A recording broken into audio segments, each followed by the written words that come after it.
Good morning, ladies and gentlemen. Welcome to today's New York City Council hearing for the Committee on Criminal Justice. At this time, I'd like to remind everyone to please silence all devices, and at no point may you approach the dais. Chair, we are ready to begin. Good morning. I am Council Member Sylvina Brooks Powers, Chair of the Committee on Criminal Justice. I want to welcome everyone to today's hearing on programming to prevent recidivism and promote public health and safety and related legislation. I'm joined by committee members and council members, Councilmember Caban as well as Nurse. And online, we're joined by Council Members Narcisse and Morano. First, please join me in congratulating Department of Correction Commissioner Stanley Richards and Department of Probation Commissioner Sharon Goodwin on their appointments to their posts and thank them for being here today. We look forward to working collaboratively with you to improve your critically important departments and advancing a more just criminal justice system.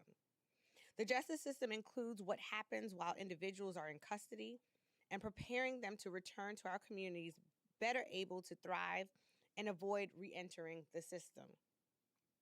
The programming, services, and supports offered in our jails are central to reducing violence inside facilities, promoting health and safety, and lowering the likelihood that someone will return after release.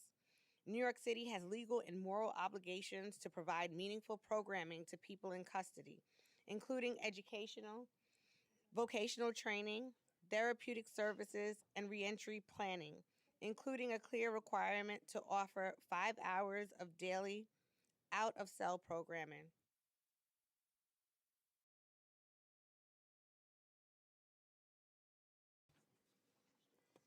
Unfortunately, in the recent past budget cuts and staffing shortages negatively impacted the delivery of programming of the highest quality.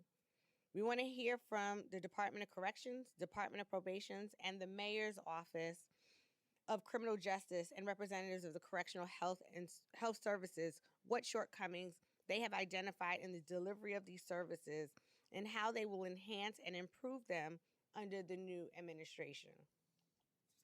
We will explore how programming connects to public health outcomes, including mental health support, substance use treatment, and continuity of care upon release. We will also look at the role of community-based partners and reentry networks in helping individuals secure housing, identification, employment, and other stabilizing resources that reduce the risk of recidivism, and what will be done to ensure they are able to continue delivering such critical assistance.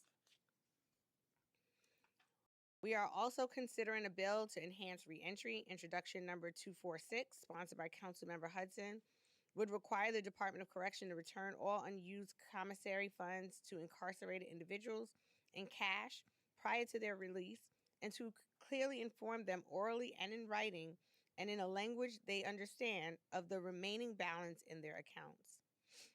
The bill would also prohibit the charging of any fee for the return of such funds and require annual public reporting on unclaimed commissary balances and the department's efforts to return those funds. This bill aims to ensure those who have unused funds receive them at a time they can be of most use when they have limited financial resources as they look to get on their feet and successfully reintegrate into their communities. When we invest in meaningful programming, we are investing in safer facilities, safer neighborhoods, and stronger families. We must do all we can to end the cycle of recidivism, and appropriate and reliable programming can clearly help in this regard. I thank everyone here today for participating in this hearing. I look forward to a thoughtful discussion about how we can strengthen jail programming to promote public health, improve reentry outcomes, and enhance public safety for all New Yorkers. I also want to acknowledge that we've been joined by Councilmember Brewer.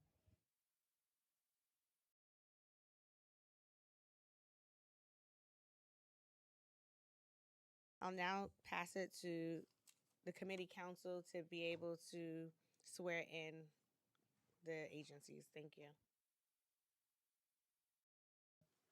Thank you, Chair. We have a long list of people testifying today, so I'll read off names.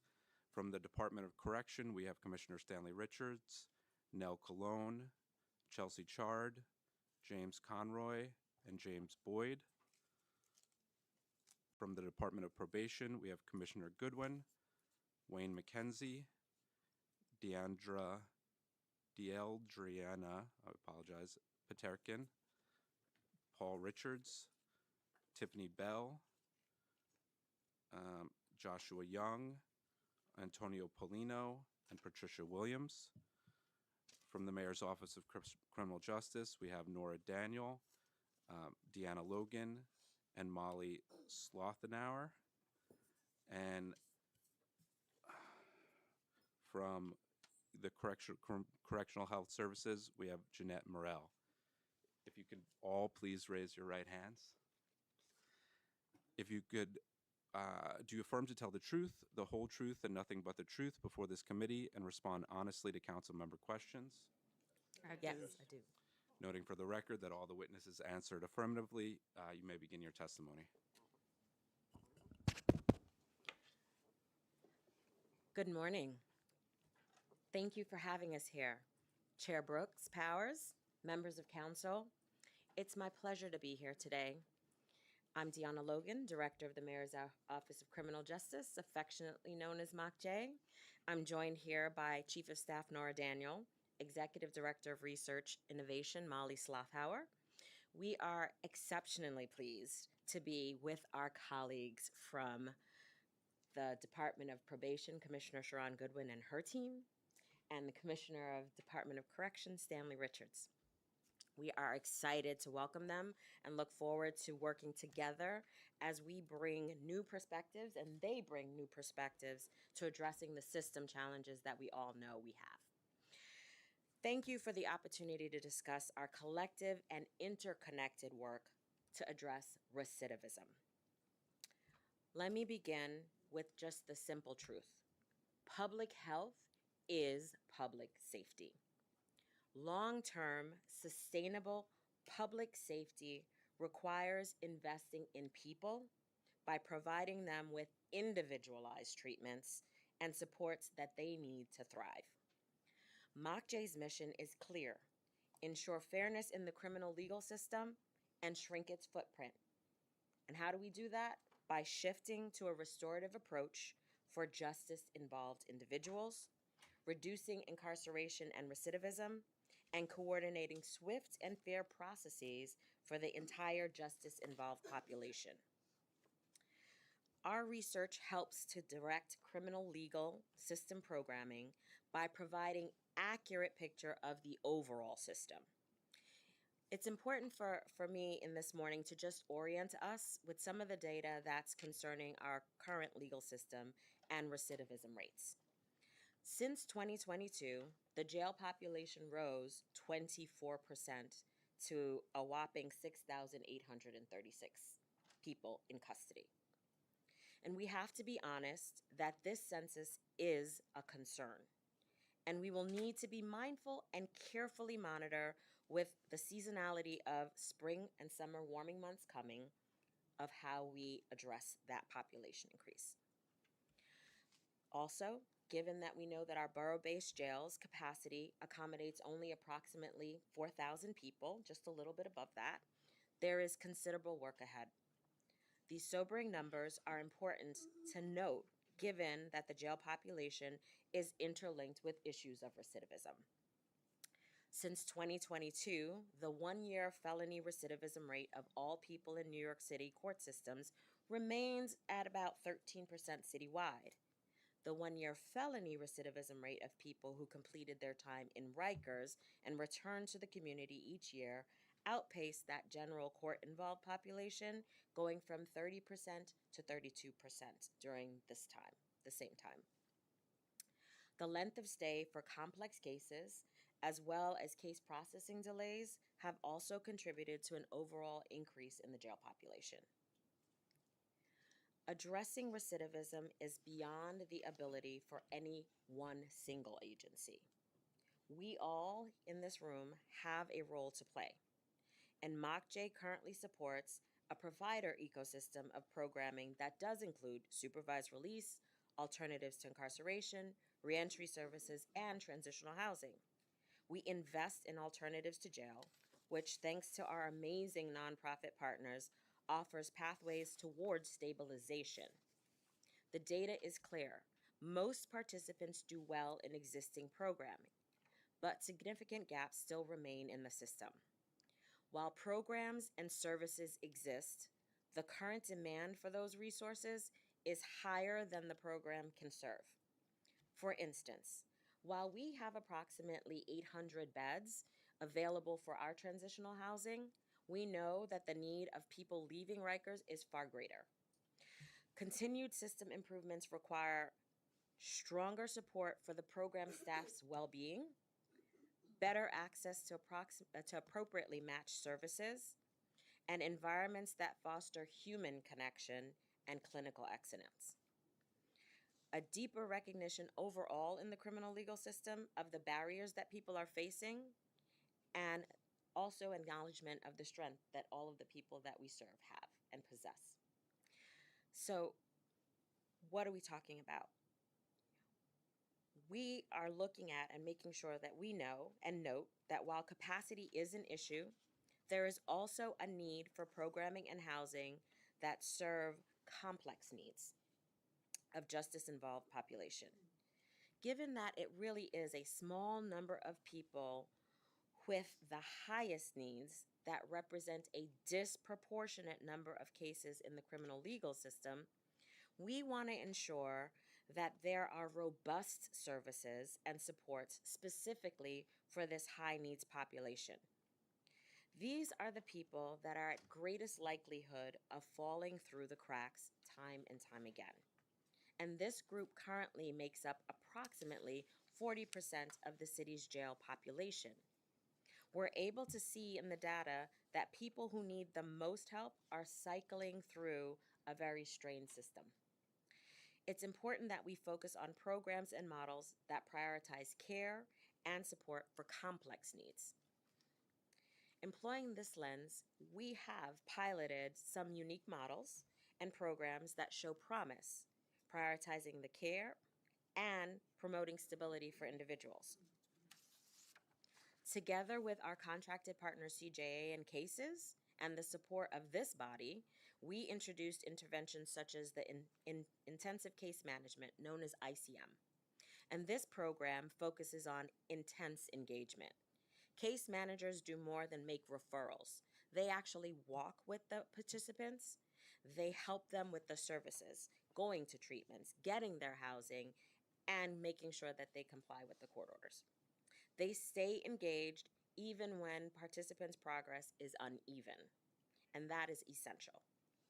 This program has successfully produced reductions in violent felony recidivism among participants. It's a continuous work in progress.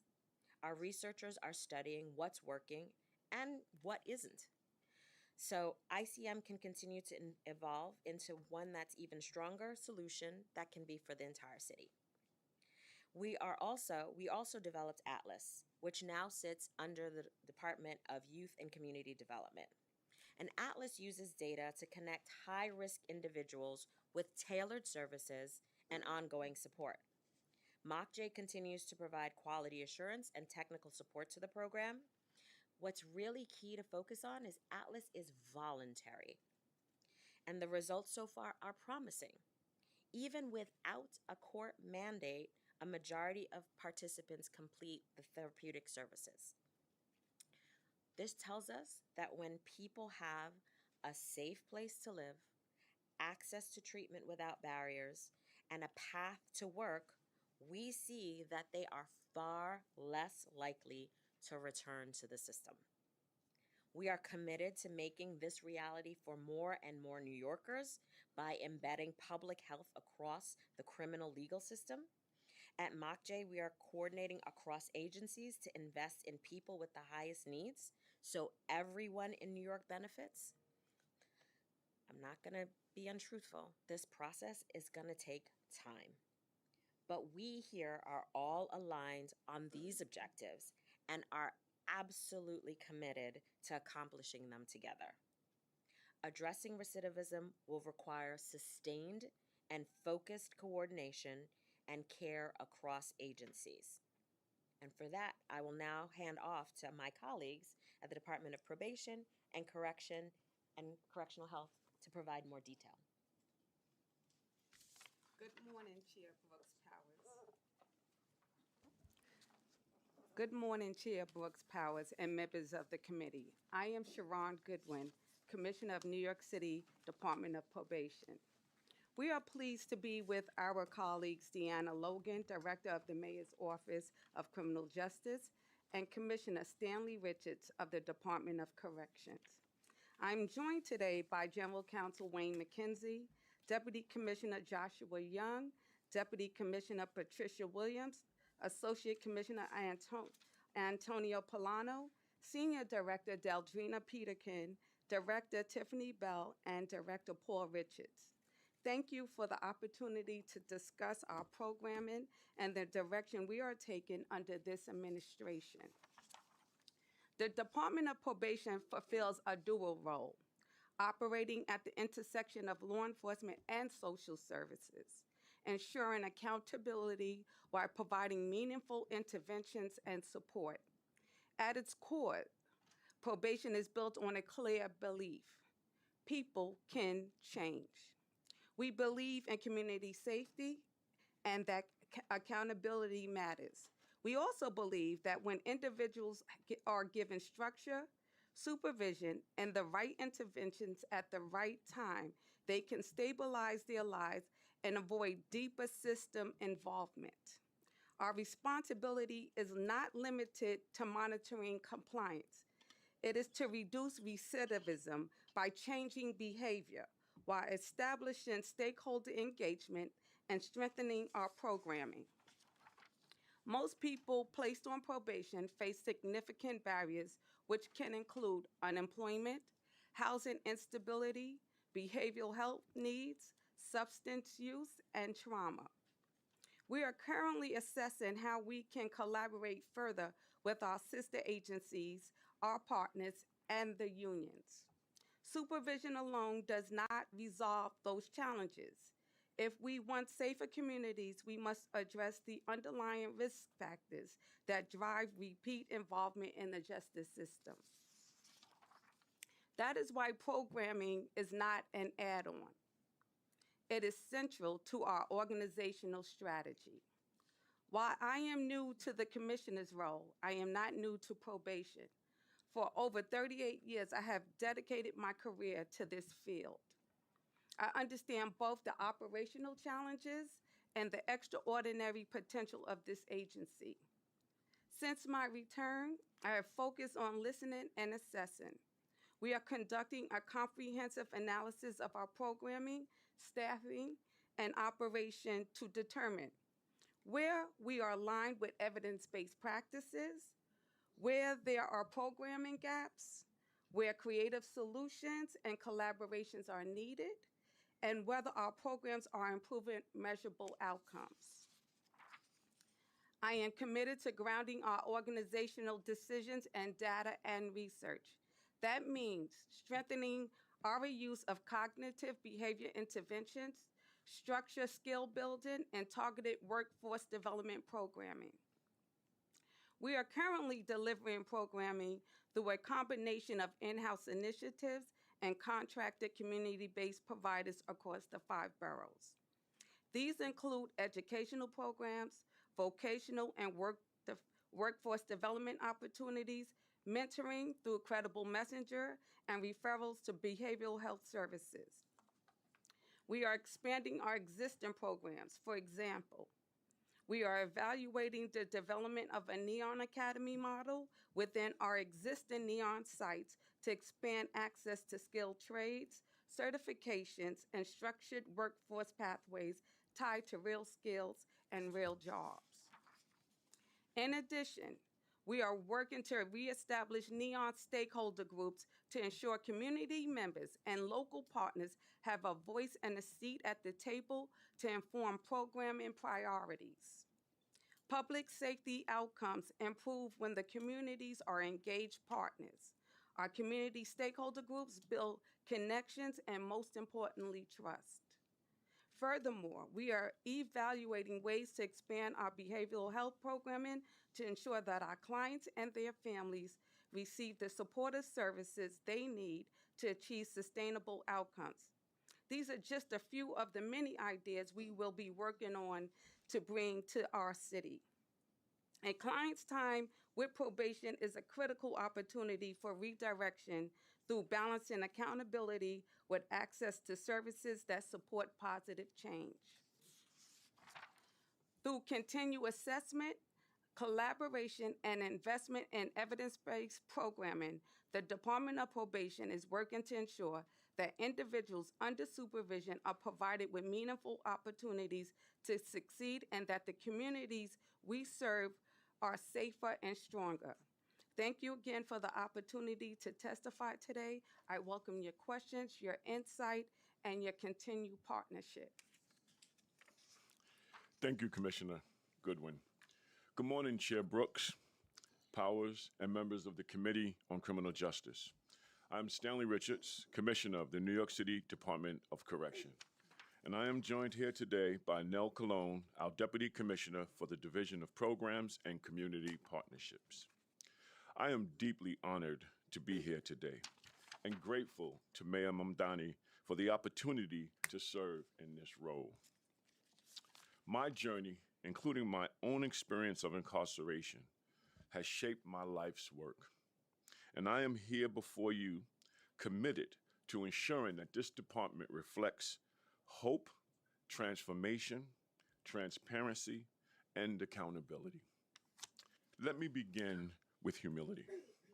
I have been in this position for just a few days, and I am listening, I am learning, and I am meeting with staff and those who are in our care across all facilities, speaking with partners, reviewing data, and digesting the full scope of the operations and challenges. While I intend to hit the ground running, it would not be prudent of me to offer or commit to detailed operational changes quite yet. But I can be clear about the direction in which we are headed. We are turning the page, and we are doing so with our eyes wide open. The task before us is not a 6-month project. It is not even a 1-year project.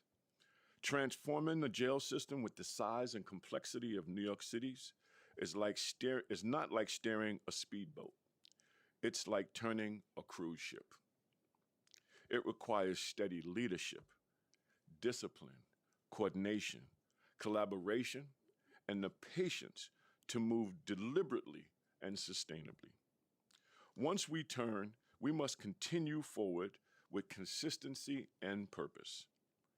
This work will take time, and I am here to see it through. My strategic mission rests on 4 interconnected pillars. First, safe, humane jails, period. Safety is fundamental. Without safety, nothing else works. Safety must extend to correction officers, non-uniformed staff, and the people in our care alike. But safety cannot come at the expense of dignity. I do not believe that a humane environment is in tension with security. I believe it strengthens it. When we center our work on order, fairness, and accountability, and when we refuse to judge people solely by the worst thing that they have ever done, we create conditions where transformation becomes possible. Second, I am focused on developing and strengthening partnerships. Although the Department of Correction is situated on an island, it does not operate in isolation. Reducing recidivism and violence requires collaboration across a wide array of stakeholders, including city partners like the Mayor's Office of Criminal Justice, the Department of Probation, Health and Hospitals, Correctional Health Services, New York City Public School System, external program providers, faith leaders, community-based organization, and this council. It's important to note that the city does not operate in isolation either. This work relies on strong partnerships with state agencies and organizations that impact who may come into contact with the criminal legal system. Effective reentry planning begins on day one of incarceration, not on the day of discharge. But we know that ultimately, the most effective strategy is prevention. We must strengthen the bridges between custody and community so that support begins before incarceration and does not stop at the gate upon release. Third, I am intent on supporting responsible population reduction and a true continuum of care by leveraging all of our partners.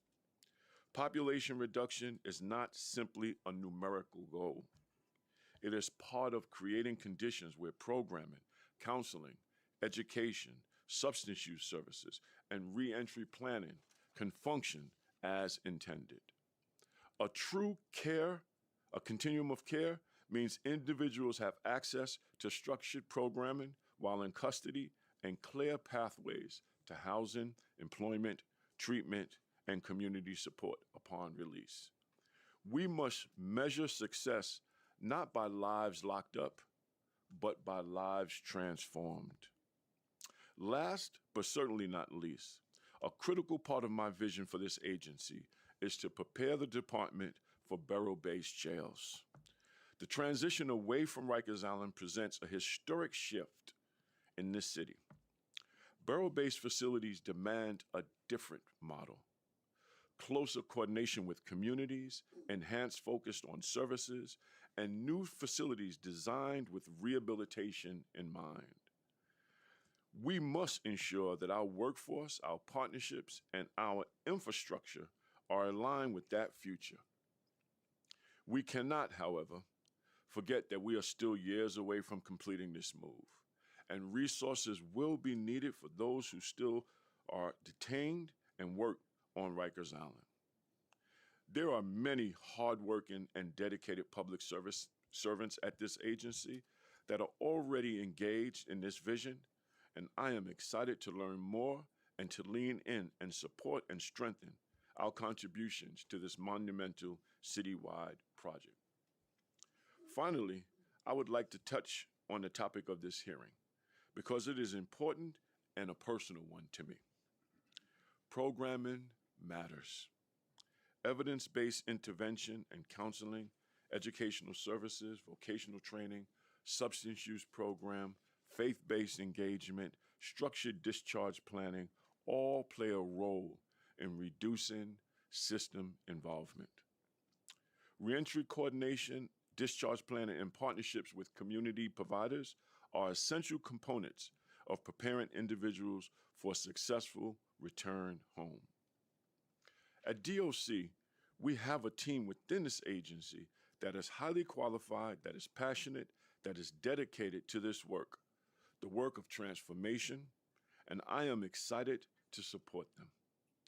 We know that technology can be used to further enhance community connection, and I intend to explore how to continue to modernize the department in order to expand access to both services and access to loved ones. Pathways to employment following release must be real. And so we will collaborate closely with our partners to strengthen and support the continuum of care between jail and community. Social services must be accessible, and so I want to make sure that the department's Division of Programs and Community Partnership is robust and equipped to do the challenges and important work to which we have been drawn to this calling. But programs alone do not reduce recidivism. Leadership reduces recidivism. Stability reduces recidivism. Hope reduces recidivism. Over the coming weeks and months, I will be reviewing participation rates, service delivery models, staffing structures, and outcomes data. I will speak with program staff, uniform staff, service providers, and people in custody. I will work closely with partners and stakeholders across the criminal justice system because this work cannot be done alone. The Department of Correction does not determine who comes into custody.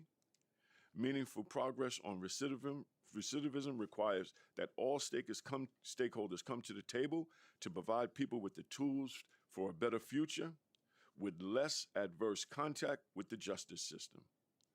Reform is not only possible, it is essential. But it must be grounded in facts, transparency, collaboration, and a clear-eyed assessment of what works and what needs strengthening. This will not be easy. There will be setbacks. There will be moments when progress feels incremental.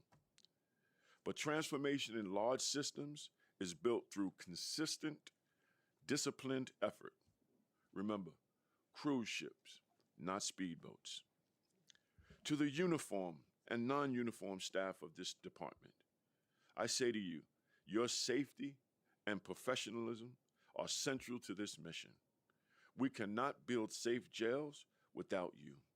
I know that each of you work long hours to keep our facilities safe, and investing in staff morale and well-being must be pillars of our success. Your dedication has the power to change the trajectory of someone's life. To the individuals in our custody and their families, your story is not over. Our responsibility is to create conditions where redemption and successful reentry are possible. And to this council body and the people of New York City, I commit to collaboration, transparency, and sustained effort. We will move forward deliberately. We will measure our progress honestly, and we will stay focused on building a department that New Yorkers can be proud of, one defined by progress. The road ahead is long, but I am here and I am committed to this mission. Thank you for the opportunity to testify, and I look forward to the partnership with the City Council to build lives. Thank you. I turn it over to my colleague.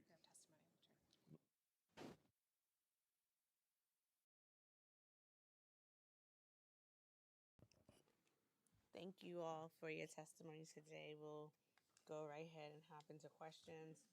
I'll start with a series of questions, and then at a certain point, I'll yield to my colleagues to ask questions, and then we'll do a round two if necessary. So Commissioner Richards, again, congratulations on your recent appointment. I'd like to start with a couple of broad questions before drilling down with you and your staff on programming for people in custody. You enter this position, obviously, with unique background. The first formerly incarcerated person to serve as Commissioner of the Department of Corrections. How do you think your experience informs what your priorities will be in this role?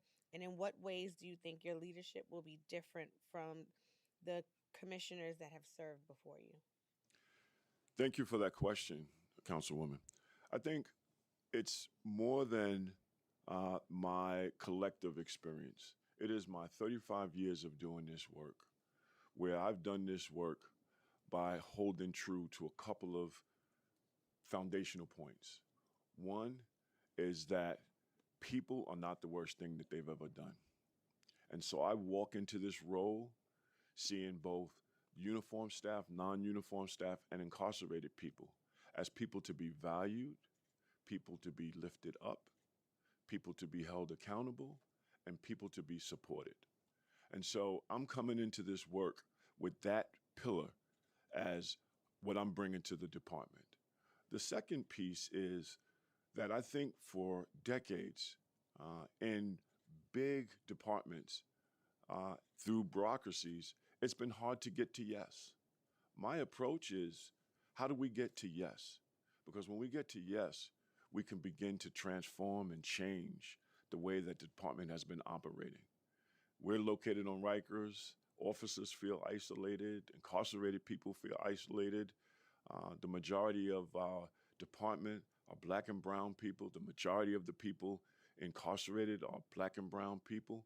And so there's a bit of work that we need to do to make sure that we're getting to yes to support the members of service and incarcerated people. And so I'm bringing all of those things to this role, which I think is different than what we've seen in past administrations. Thank you for that. We all know that working as a correction officer is an extremely difficult and often dangerous job. What are some of your initial ideas for how to improve safety and morale for the correction workforce? Yeah, I think you look at the population, and my colleague at Mock J could talk more about the population so in correctional health. What we have are people with mental illness who are detained in jails that was not designed for people with mental illness. And we have correction officers who are not clinicians, but are charged with providing services and care to people who have those challenges.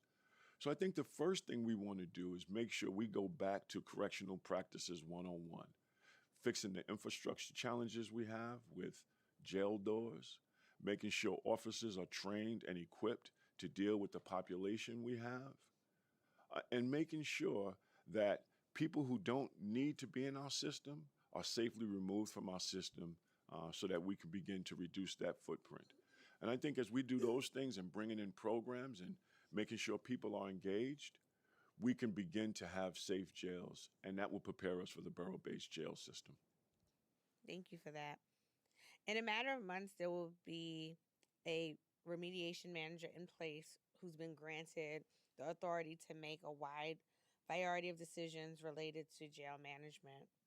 Since your appointment, I know you have already met with Mr. Dem. Mm-hmm. How do you view your position in relation to his job as remediation manager? The North Star for me is jail safety. The Nunez consent decree is around jail safety and addressing the consent decree order. When I met with Nick, him and I talked about our North Star. Our North Star is not different. And we see the work ahead as a partnership. And so I'm looking forward to working with Nick to address the 12 contempt orders, to be in compliance on the Nunez decree so we could finally set that aside and begin the preparation for the borough-based jail. I do not see his work in opposition to the work that I need to do. I see it in partnership. And the multiple conversations we had, that's exactly how we're going to approach it. Thank you. Last session, the council passed Local Law 140 of 2025, which, among other things, required the Department of Corrections Commissioner to establish a full-time coordinator to manage the transition to borough-based jails. Can you give us an update on hiring for this position? We are in the process. I'm in the process of getting briefed on exactly where we're at with the borough-based jails. It is a priority for me.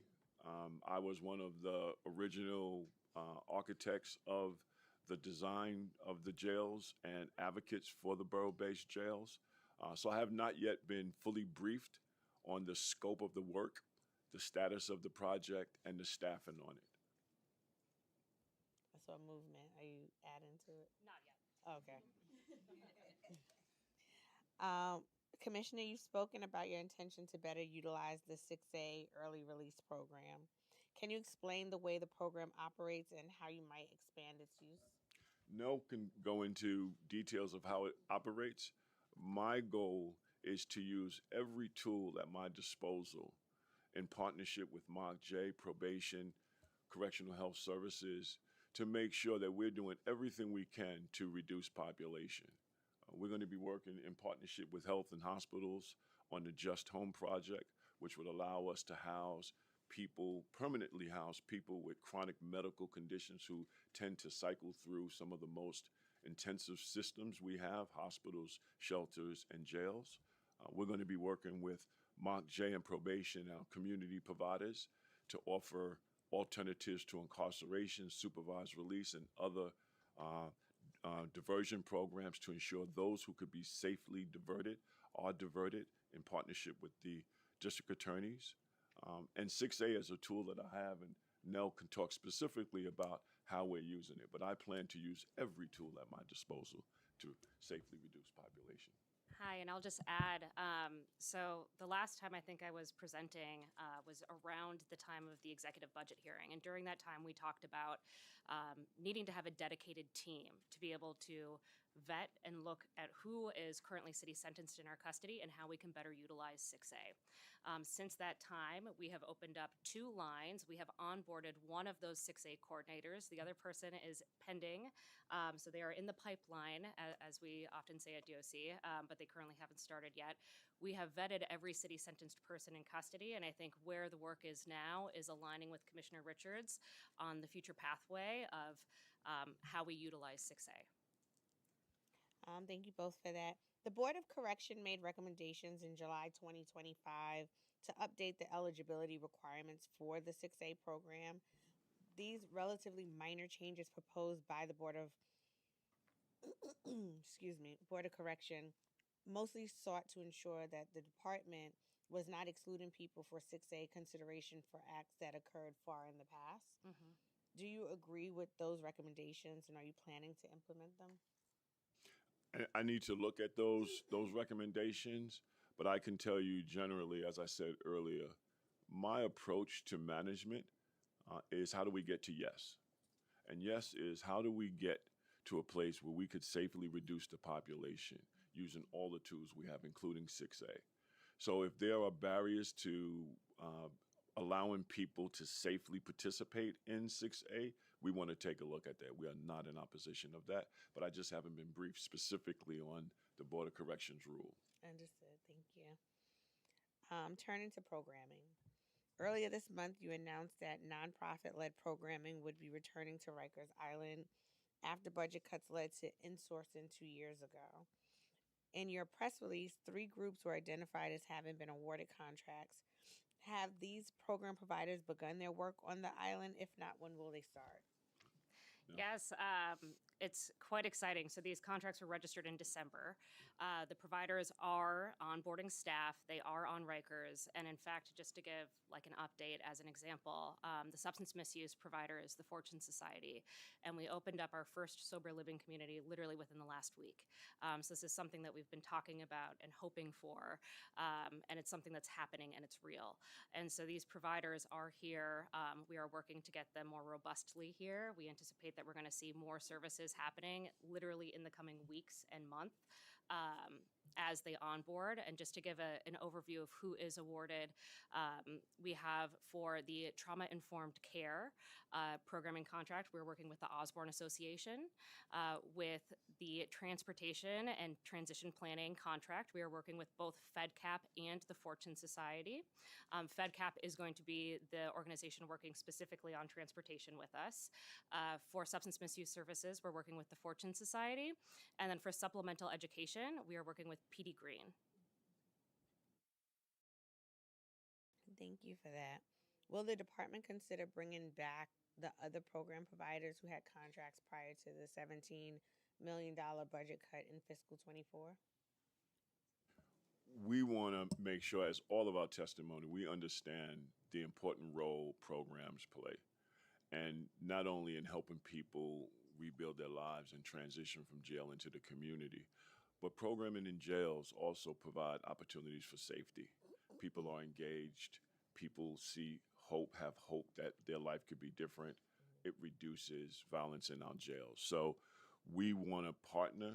We can't commit to having additional contracts, but what I can tell you, we will absolutely commit to working with any nonprofit who provides services and want to come in and work with the people in our care to help them transition into the community. We are open to have those conversations, and we're open for those partnerships. Thank you. And even as the program providers begin their work, the ones that are now being onboarded on Rikers Island, are there still programs that will be run in-house by the staff? Absolutely. So the Division of Programs and Community Partnerships really is intended to be both what is in that title, which is program staff who are hired and work for the department, as well as our community partners that are nonprofit organizations contracted with us and including volunteers, and volunteers of a variety of types, including faith-based organizations and other nonprofits that might have different expertise that want to come in on a volunteer basis. But we are absolutely committed to continuing the work with both our internal departmental non-uniform staff, who are civil servants, as well as working with contracted providers and nonprofit organizations. Thank you for that.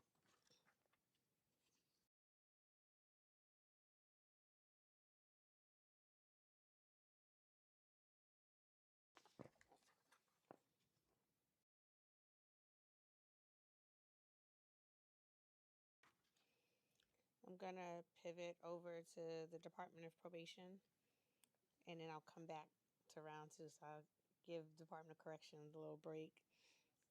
Commissioner Goodwin, congratulations on your recent appointment as well. I want to start with some questions about your vision for leading this department before turning to specific questions similar to Commissioner Richards. So during the tenure of the previous commissioner, the department underwent rapid changes and altered many longstanding policies and priorities. In what ways do you think your leadership of the department will differ from the previous commissioner, and what will be your main priorities? Are there any reforms instituted under the previous regime that you plan to continue as well? Well, what's different with me, of course, I started at the Department of Probation as an intern and went through the ranks. My vision for the agency is just to look at the existing policies and look at the way in which we govern ourselves through evidence-based practices. Does it make sense? And am I looking to change some of our policies? Yes, that's being in review. And I'm listening to the staff. So right now I'm on my listening tour. I'm listening to what the staff has to say. I'm listening to the unions. I'm listening to my nonprofit organizations. I'm listening to the Credible Messenger. I'm making sure that I'm on the tour. I'm listening. And I have the ability, like Stan said, my colleagues, is can we get to yes? And I have the same focus. So yes, I'm definitely going to do things differently, but I want the evidence to lead our practice. Where does it lead us? What does the data say before we make some policy changes?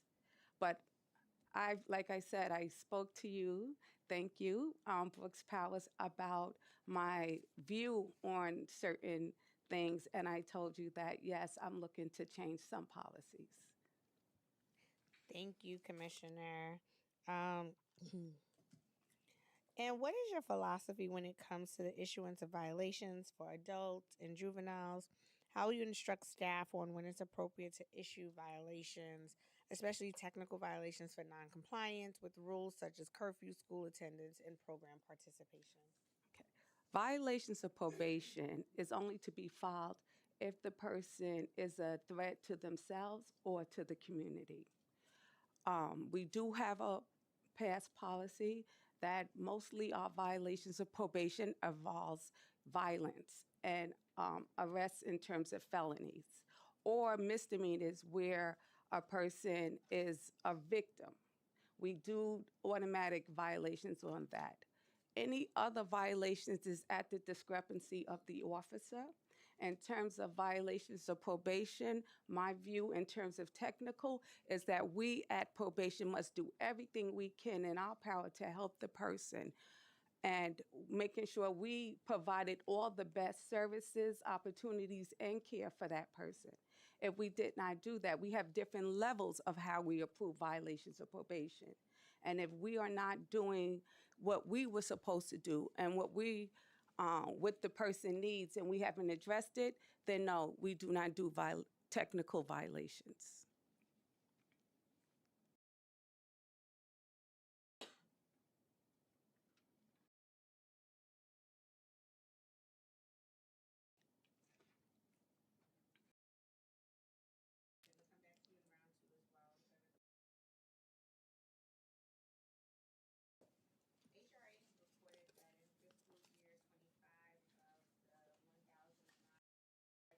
Sorry. try that again. So HRA has reported that in fiscal year 25, of the 1,009 people at Rikers approved for supportive housing, at most 14 were actually placed by the end of the fiscal year. Only 266 people were even referred to a housing provider. Why are those numbers so low? What plans are in place to increase referrals and hopefully placements so we do not keep missing the opportunity to connect people with stable housing and services? Sure. So, hi, Jeanette Merrill, External Affairs for Correctional Health Services. So, as mentioned, CHS does submit to HRA 2010E supportive housing applications for everyone in custody who has serious mental illness and self identifies as experiencing homelessness. So, our applications are almost universally deemed appropriate. The patients, their clinical needs are deemed as being eligible for this kind of housing. The challenge is actually securing that housing from Rikers directly. So we, CHS, are not the only ones who are submitting supportive housing applications to HRA. Applications also come in through health and hospitals more broadly, through the shelter system. And so the challenge that our patients face is that they, by and large, have unknown discharge dates. And so it is very difficult to secure permanent housing when you don't know when you'll be able to move in. And so we do work, to facilitate interviews with providers, teleconferences, or if they want to come in person. But the challenge really is that the supply does not meet the demand. And I also don't want to ignore stigma potentially in our patients being selected for housing. Thank you. And I'll come back round two for you as well. I'm going to pivot to Mock J. Hello. Hello. Good to see you. Good to see you. Somewhat two questions. First, can you update us on the status of Mock J's ability to provide transitional housing to people leaving jail? The transitional housing program is currently funded for 1,000 beds. So, like, how many beds are online? What's the timeline for the remaining beds? Right now, we know we have 800 beds that are online, but I'm going to turn it over to our chief of staff who's overseeing programming to give more specific detail. We are funded for 800. We are funded for 1,000 beds, and we have about 800 online. We are looking to open up new sites currently, and we're working with our providers to open up those sites, and they're currently in the pipeline. Okay. And what's Mock J's capacity to provide transportation directly from Rikers Island or other correctional facilities directly to the transitional housing beds? So we currently, our providers do have some funding to, not directly to transitional housing beds. So that is a gap that we should be working to fill. Our providers are usually people. We have folks who come directly from Rikers sometimes, but people are also referred directly from community as well. And judges, district attorneys, service providers, and defenders all have lauded the transitional housing beds and call for them to be expanded, especially for people with serious mental illness, young adults, and other specialized populations. Does Mock J have any plans to increase the number of beds? And if so, what is the time frame for that expansion? If not, why not? So we are currently working with our providers to expand the beds up to the 1,000 beds. We have some beds online in the pipeline. In terms of expanding to for people with serious mental illness, that is something we're currently evaluating and working with our partners to determine the exact gap there and figure out exactly how many beds we would need, and then we'd have to work, with our other partners to determine exactly how many beds we'd be able to bring online for that.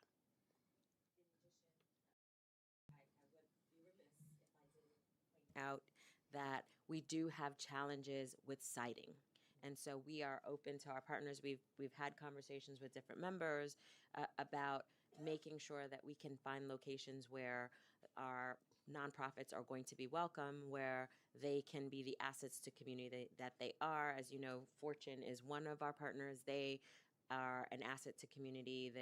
All of the neighbors are generally telling us how great they are to have those partners in community, but it is a challenge to just get to that place, to actually be able to complete the fair share, the seeker process, and then go through the community boards to get the location opened. And so that we will be seeking partnership with the council as well in order to be able to think about how we could expand that. Thank you. And Commissioner Goodwin, one question I did want to ask in this round was another contract that was put in jeopardy, and we spoke about this offline, but just wanted to be on the record by the previous administration, was the Works Plus program, an initiative to provide comprehensive services to young people referred from the crisis management system who have been impacted by gun violence. Can you let us know where things currently stand with the Works Plus contract, and will you consider reinvesting in this program for the upcoming fiscal year?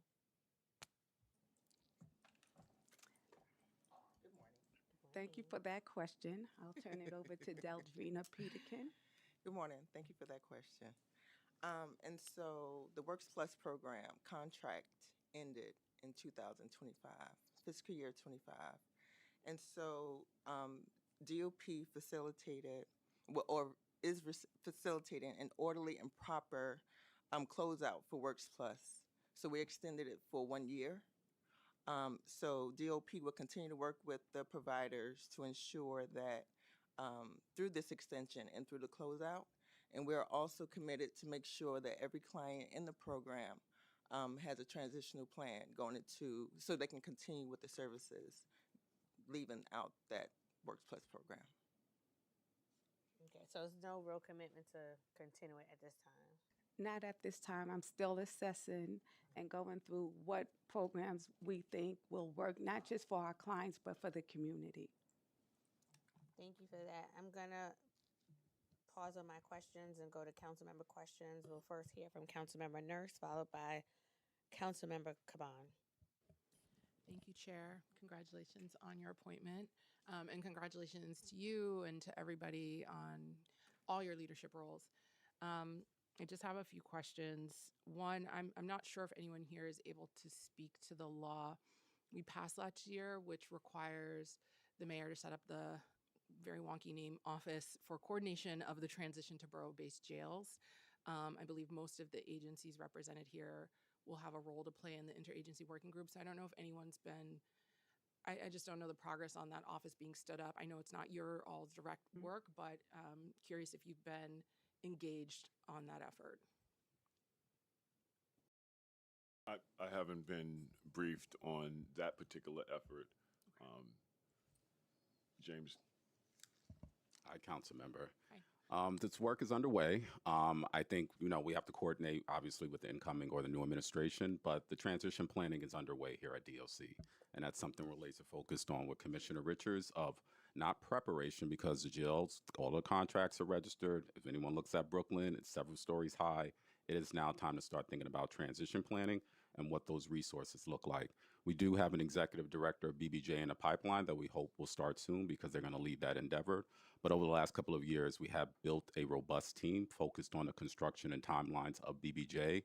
But we are now at a significant milestone, 4 years out from BBJ, the first Brooklyn facility being, construction being completed, for us to start planning what transition looks like now. Okay. And, the first report with some recommendations is due in May, so it would be good to communicate early if more time is going to be needed on that.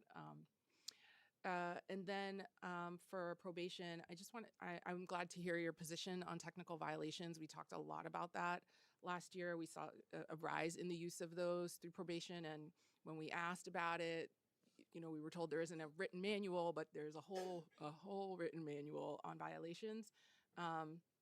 And most of the members of this committee held the position that we should not be using those as a last resort. So I'm really glad to hear that was one of my questions. And would love to stay engaged with you. And I know the Youth Services Chair, Councilmember Stevens, is really keen on programming. And it was very confusing to understand what's the data and how are we evaluating these So, programs? I would love to say that I'm making sure I make my way around to each office because that's part of my listening tour, so I can come and speak to y'all about probation and about where we're going, and hopefully keep that partnership going where I'm visiting, at least once a year or twice a year, just so we can have an open data. And also, I'll be asking for some help as well. And, looking forward to y'all joining or sending a representative to our NEON stakeholder groups. Yeah. So you can always have a voice on what's happening at probation. Yes. Just a couple more questions, Chair. I'll be brief. Okay. I had a follow-up, but okay, thank you. One of the things that I really wanted to just uplift here under your leadership is that, over the last few years, we had so much incoming mail and communication from a lot of probation officers conveying so much low morale. And I hope this administration can address low morale, not just through the leadership, but through the paychecks that folks are getting, right? Like low morale, higher wages. These folks are working really hard. They need stable schedules. And hopefully that is something you could advocate for with the mayor so that these folks have the right contract that they need to show up for work with their whole selves. Yes. And also, I've been working with the union president, and she and I have been talking about a lot of these issues, and I think we're at a good place. Thank you. Councilmember Caban, followed by Councilmember Brewer. Thank you. I appreciate that y'all rolled deep today. I'm gonna ask, please be as succinct as possible because I got a lot of questions, and we're gonna try to get through a bunch of them. One is just a follow-up on 6A. Just really quickly, I was excited to hear the plan there, but I want to know specifically, does that plan, part of that plan include vetting your list being compared with the list of public defense providers that they compile of people they think are eligible for 6A? I mean, to be quite transparent, I don't think we've crossed that bridge of having that list yet, but Okay. I think that would be a wonderful thing to receive and to look at. Absolutely. Great, thank you. I'm going to shift gears a little bit. Under the Southern District of New York's 2016 order in Hanbury versus Thompson, DOC required to ensure that people under 21 without a high school diploma or GED who want to go to school can go to school at least 3 hours a day, every day. So DOC houses most school eligible people in RNDC, correct? Yes. Okay. And do all RNDC housing areas that house young adults have access to school? Yes. Okay. And how do officers know who in a housing area is eligible for school? How do they receive the list of people who should be escorted to school? Making sure the list is accurate, those kinds of things. Yeah, that's a great question. So there's a variety of mechanisms. The first and foremost is that every young person who comes into custody gets an evaluation or an assessment on if they are interested in going to school and if they also need to go to school, if they don't have their high school equivalency or their GED. And then from that assessment, that prioritizes them to go to school. So that list is then sent over to the Department of Education, who then vets and makes sure that people do not actually have their high school equivalency or GED, so that we get them on that list to be going into school from a housing unit. That list is provided to the department from the Department of Education or New York City Public Schools, and that list is then given. We have specific officers who do the escorting for school, so they go to every housing unit to make sure that people are woken up, that they are alerted, that they are aware. And actually something that I think is really important to mention on this, within literally the last year and a half, our education specialists, who are non-uniform staff who work for the department, have moved into a case management system. Okay. And that is in part to ensure that young people, even if they had declared, no, I don't want to go to school, but they do need their high school equivalency or GED, that we are following up with them. We are encouraging them. And if there are any barriers, if someone's signed up for school and isn't going, that these people on our team, the education specialists, are actually meeting with individuals and saying, what's the barrier and how do we help you and how do we get you to school? So it sounds like also you guys are encouraging people to go. What happens if somebody's not on the list and they ask an officer and say, I want to go to school? What are the officers told to do policy-wise or procedure-wise? In the moment, that information is given over to the staff to be able to vet and make sure that they can come into school. But since every housing unit, which is something recently, in recent history, we have not had every housing unit at RNDC going to school, since that is what our practice is today. This school year, every housing unit is going. They have the opportunity to go and then be vetted to make sure that they need to go to school and what classroom they should be going into. And just to close the loop on that question, it's we've heard reports that several young adults during the current school year weren't escorted to school from the RNDC housing because of the not being on the list. So just want to make sure that those obstacles are removed. I know that legal aid had emailed council about, I think, a discrete number of people. So would love follow up on whether those folks are getting access. I do want to sign up for a second round. I have more questions, but I just do want to wrap by saying that I appreciate the topic of this, and also, and I think, especially Commissioner, you know this, but recidivism is a flawed metric, right? It's not a comprehensive measure of success. It doesn't take into account structural conditions, race and class bias. It doesn't take into account NYPD priorities or policing priorities. And so I think there's a tension here because we're seeing the increase of use of precision policing, which has been debunked study after study. We are seeing the increase of broken windows policing. We're seeing a continued criminalization of cyclists. And so those things obviously affect recidivism rates. So, I think just making sure that we aren't looking at recidivism through a vacuum of personal responsibility, but also systemic changes. We know that there needs, and that's where reentry comes in, right? We know it's like employment, financial stability, health. So hoping that we can continue to talk about those things. Right. Thank you. And I have you down for round two. Councilmember Brewer, and then I'm going to ask questions on behalf of Councilmember Narcisse. All right. Thank you very much. I like you all, but I really like Stanley Richards. I'm just telling you. He's been my friend for a very long time. Okay. You're all right, but my question is Bellevue. So we have toured the space there that you and Dr. Katz have set aside, but there's no staff. So my question is, my understanding is that would help, taking individuals there with wonderful support, medical and other. So my question is the staffing. So you don't want to have your best staff perhaps go there. Everybody wants to go to Bellevue, preferable to Rikers. Are you trying to get others to come out of retirement? Are you able to find staff? When we were there, I don't know, 3 months ago, there was no ability to get the staff. James Boyd knows everything. Thank you for keeping us honest, Councilmember. Yes. I always do, James. Yes, you do. That is a plan we are working with Commissioner Richards. One of the first items he asked about on day one, and so we are coming up with that timeline of what that plan looks like, inclusive of staffing. What we're focused on right now is all of the SCOC punch list items: training, policies, staffing, testing out all of the systems within Bellevue. And, what's equally exciting is not just the space, but is that we never commissioned a jail in decades. And so this is a significant milestone for us. What do you think the timing could be? Months, years? What? I don't want to commit to a plan without, talking to the commissioner first, but we can definitely circle back with you sometime next week. Okay. Number two is just programming. So when I go, I've only been to Rikers maybe 5 times recently, but it seems like not enough people in programming. Now, maybe they will be. But you see people with nothing to do all day long. I do know some people who are there now, and they don't have a lot to do.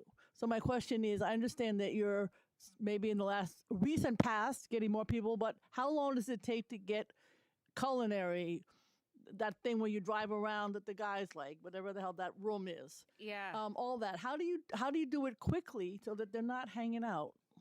Yeah, that's a great question. I mean, I think that part of this answer is that a lot of what you're describing, the driving simulators, all of our CDL, Culinary. all of these programs are cohorts and they cycle. And so you're right that some folks may do this cycle and it may only be 1 to 4 weeks that they are engaged, and then they get a certificate, they get credentials associated with it. So that is something that on a vocational level that they get to leave with. But it does mean that this is not that they are doing the driving simulator every day, 365 days a week, And so for us, and I think under this leadership and this administration, we're really looking at how do we bring more programs into this space? How do we bring more people to congregate locations to do this program programming. So even if it is not, one cycle of culinary, that they have ongoing programming that could be in the field of culinary. Okay, I mean, I'll be quick, but even cosmetary, nobody is often there when I'm there. And I'm not there at a time when it's during Yeah. the day. They should be at that program. All right, so I do think that whole program is, I'll let you go, but GED is not easy. I got 2 people in my house trying to get through it who happen to be migrants. English is not their first language. So when you leave after Councilmember Cabana asked about schooling, how do you hook up with District 79?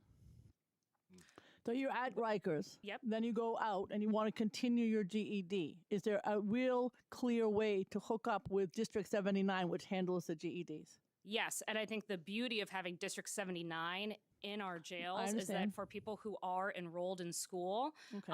they are in the District 79 system while they are But in our it's a different program, though. It could be Renaissance on the outside, Rikers on the inside. So who keeps tabs of who's going where and making sure they follow up? District 79 would be the agency that would be having the follow-up. They have social workers that work with people while they're in know. custody, so they would be the ones that would be doing that case management in the community. I will stop, but I don't think it's a great follow-up, may I add. Thank you. You want to do a round 2? Okay. The next series of questions is from Councilmember Narcisse. Commissioner, many of the medical production failures at Rikers predate your tenure. As you step into this role, what did you identify as the single biggest operational breakdown preventing people from reaching medical care? And are missed appointments primarily a staffing problem, a scheduling problem, or a clinic capacity problem? And what operational change have you already implemented since taking office? And lastly, what steps are you taking to ensure individuals are not released with untreated medical or psychiatric conditions that could destabilize them and increase the likelihood of reoffending? And if I need to repeat anything, let me know. Yeah, thank you for that question. My priority is safety and health and support so that people don't come back into our system. I have not met with correctional health as of yet, but my plan is to meet with them and to figure out how we could work together to make sure that people in our care get access to health care.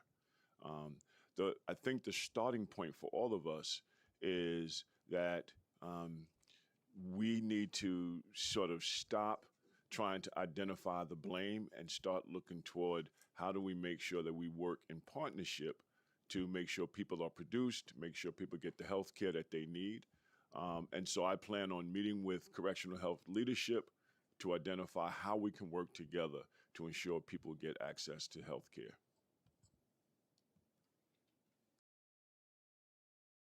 Thank you for that, Commissioner.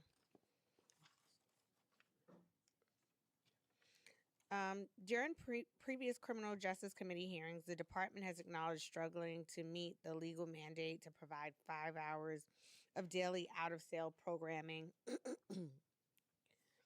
to everyone in custody. Where do things currently stand? I know we spoke privately about it, but just wanted to be on the record. Is the department able to provide 5 hours of daily programming? If not, what are the plans for coming into compliance with this legal requirement?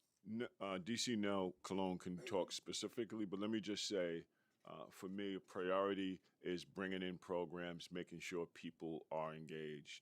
The 5 hours are the minimum standard. For me, we ought to be providing services and resources to help people figure out what's their next move when they get released from our system, whether when their case is adjudicated, they get sentenced to state prison or they go home. And so as an agency, we're going to set that as a priority. DC Cologne could talk specifically about what we've been doing around the 5 hours, but that's a priority for me. Would you like me to add? Yes. So the 5 hours of programming, I think there's a few like critical things to address about this. One is the definition of how we're getting to the 5 hours. And this is something that literally like day one with Commissioner Richards is what does that look like? And what does it feel like when you're in a jail seeing programming or not seeing programming? And what should the quality of that programming look like?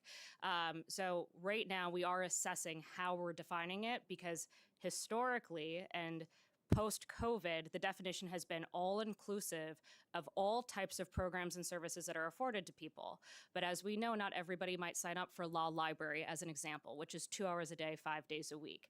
So we've been reaching 5 hours of programming by including metrics like who is attending law library or is that afforded to a housing area. But then another critical component of that is if we have, let's say, a staffing where a non-uniform counselor is not able to come into work for a day.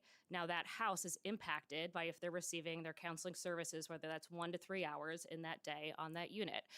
So for us, I think right now it's evaluating how are we defining what 5 hours looks like so that our housing units and our programs in classrooms look differently and feel differently. Staying in that same Yep. vein, it's our understanding that the availability of programming varies amongst the different facilities on the island. What accounts for some facilities having more or less programming options? That's a great question. Actually, I'm going to lean in part. It's for the departmental internal staff, we try to have a pretty consistent flow of programs across all of the sites when it's the internal staff who we're assigning, whether it's an internal counselor or a legal coordinator or access to enhanced recreation or fine and performing arts that are from departmental staff. Now, what we find is at times we have community partners and volunteers who specialize in working with specific populations. That might be specializing in working with our emerging adult population, who is 18 to 21. That might be specializing in working with women.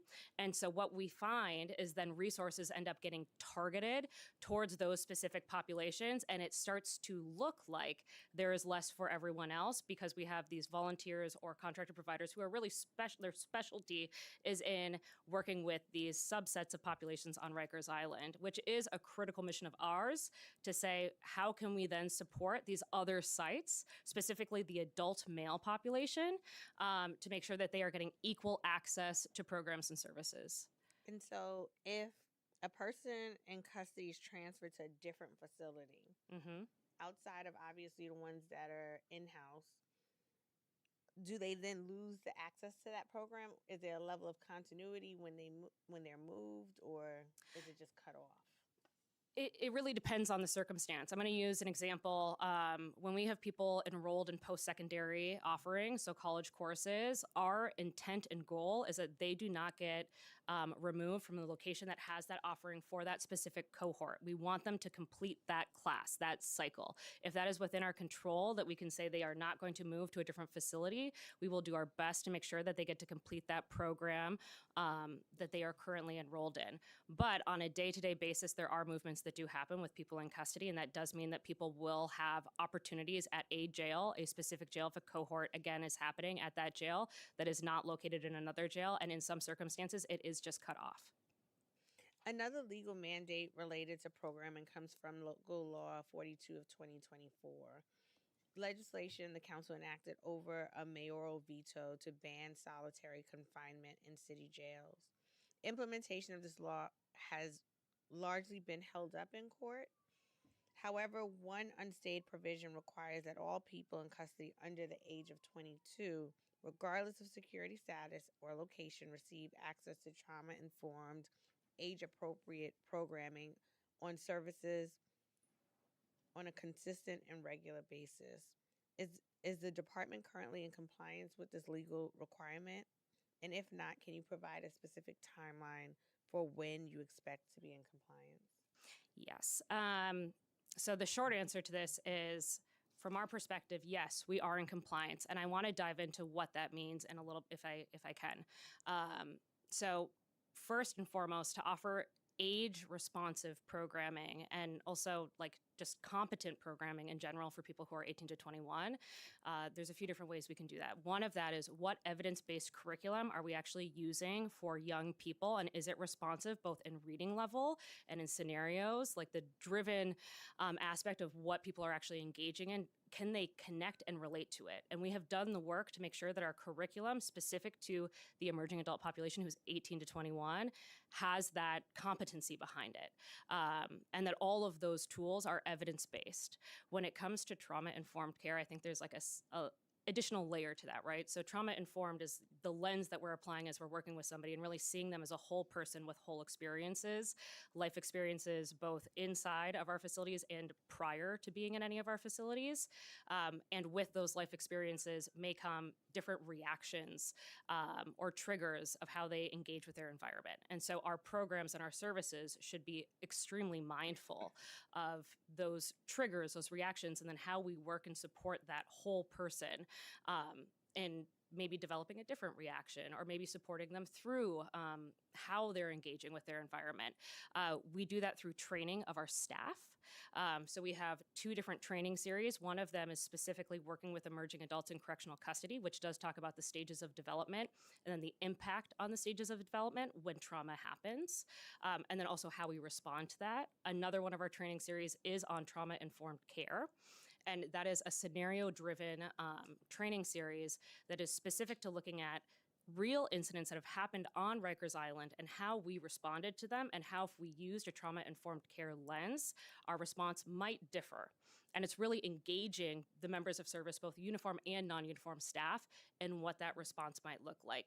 We're partnering with the Osborne Association, who will be bringing expertise in trauma-informed care through their procurement, their challenge-based procurement. And with their partnership, we're also looking at, is there a gap in service when we talk about trauma-informed care, of literally doing evidence-based curriculum that is specific to themes of trauma, such as seeking safety, which is a national standard for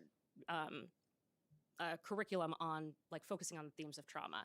So the Osborne Association will be bringing in those expertise and those curriculums to be working with people in custody in group format and also an individual basis. They will be providing wraparound care. They have a partnership with the NYU Silberman School of Social Work, as well as a partnership with the Horticulture Society of New York. And I would be remiss if I did not mention that, trauma is something that also deserves real mental health treatment. And that is where our partners at CHS come in to provide that mental health treatment, because that is beyond, at times, programming or skill building. But that's when they get to sit with their licensed mental health clinician, with their licensed clinical social worker, and do that real work, which is offered and afforded by Correctional Health Services. Thank you. Next, we're going to go into round 2 with the council members. We'll have Councilmember Nurse, followed by Caban, followed by Brewer. Thank you, Chair. I think my question might be for you, actually. I think so. It was great to hear that you've reviewed all the cases that I think you said you reviewed all the 6A eligible cases. In the past, when we asked about staff capacity, I think there was one person working on it, not full-time. Part-time.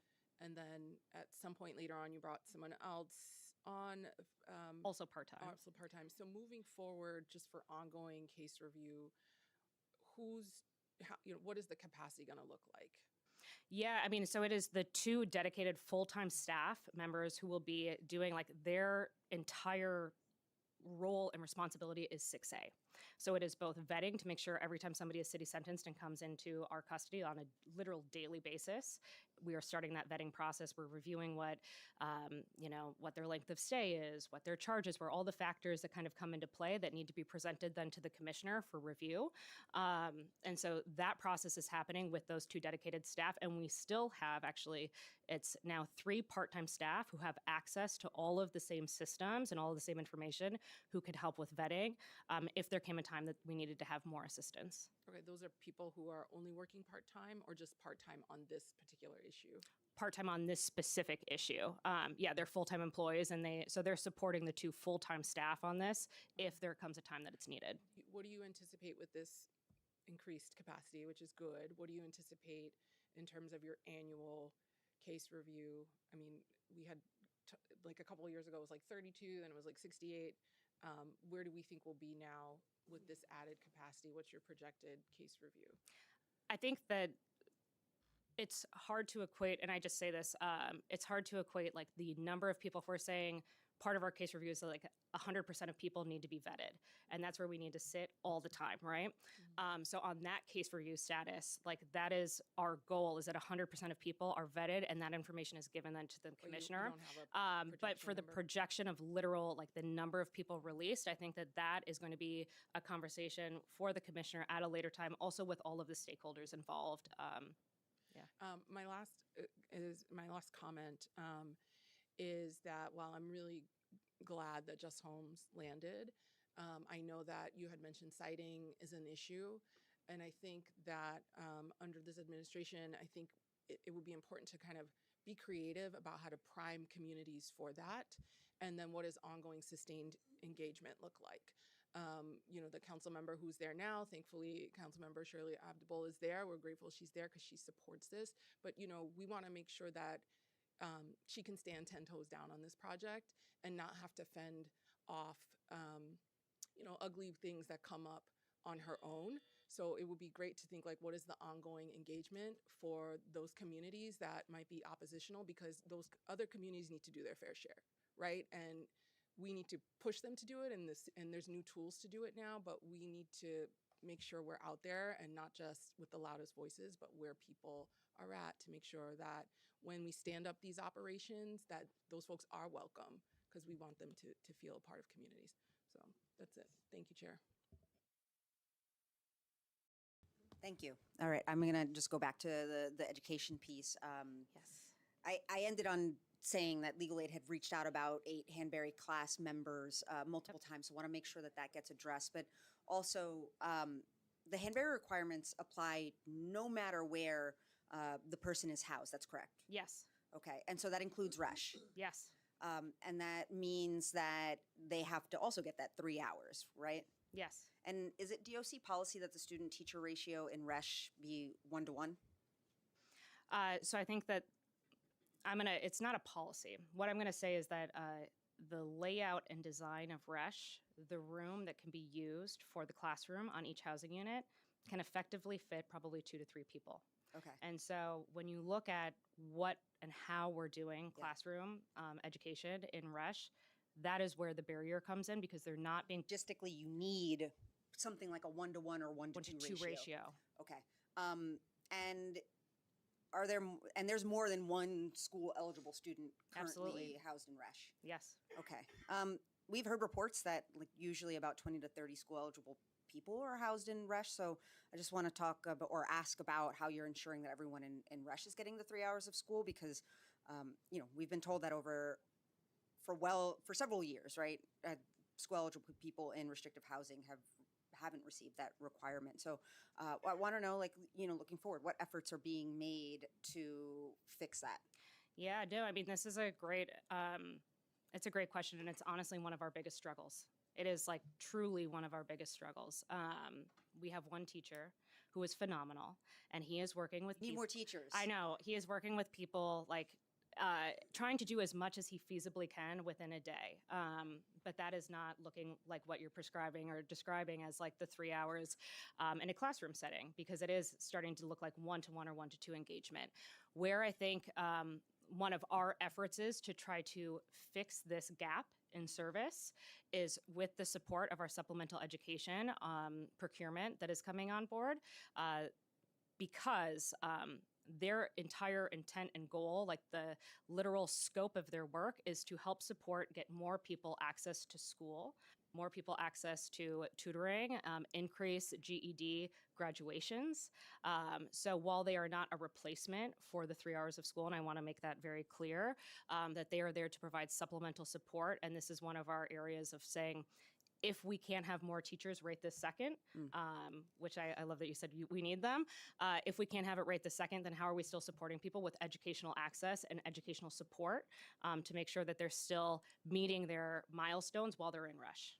Yeah, and we want to be partners in making sure that folks have access to the teachers that they need. And then my last question on this is just like, does the borough-based jail plan, does it account for or make changes to the existing physical logistic challenges that you just described?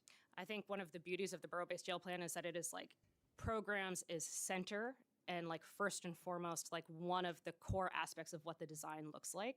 So on every single housing unit, on every single floor, there is classroom space. There is opportunities for us to actually bring programming at a larger scale within those designs. So to the answer, it is yes, the borough-based jail plan has really looked at these, for lack of better words, design challenges or failures and said, let's really think about this differently. Thank you. Would there be a third round? Okay, sign me up. Thank you very much. I have three quick questions. One on tablets. When I am there, I see people have tablets. So my question is, does everyone have one, and how does it assist, if at all, in what we're talking about today, programming, et cetera? Number two, Oversight and Investigations, when I was chair last time, did a study of visitors, people coming and their experience. And I do think that helps with a good experience, hopefully with your family and your loved ones, helps you stay out when you get out. So how does that, have you read the report, and have you any ideas about how to implement some of these suggestions? And third, on safety, I know a lot of the correctional officers have told me that some of the cell doors are broken, and how are we going to fix them? Those are my three questions. Should I start with tablets? Or just to do that one quickly. So approximately 80, I think it's 88% as of this week have access or have been afforded a tablet. I will use that. They have been afforded tablets.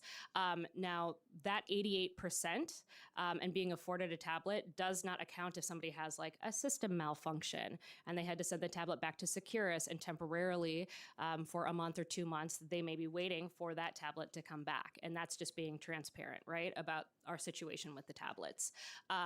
And with that, absolutely, the tablets do assist us with programming. We have, in reviewing the numbers, people use their tablet approximately 2 hours a day on average.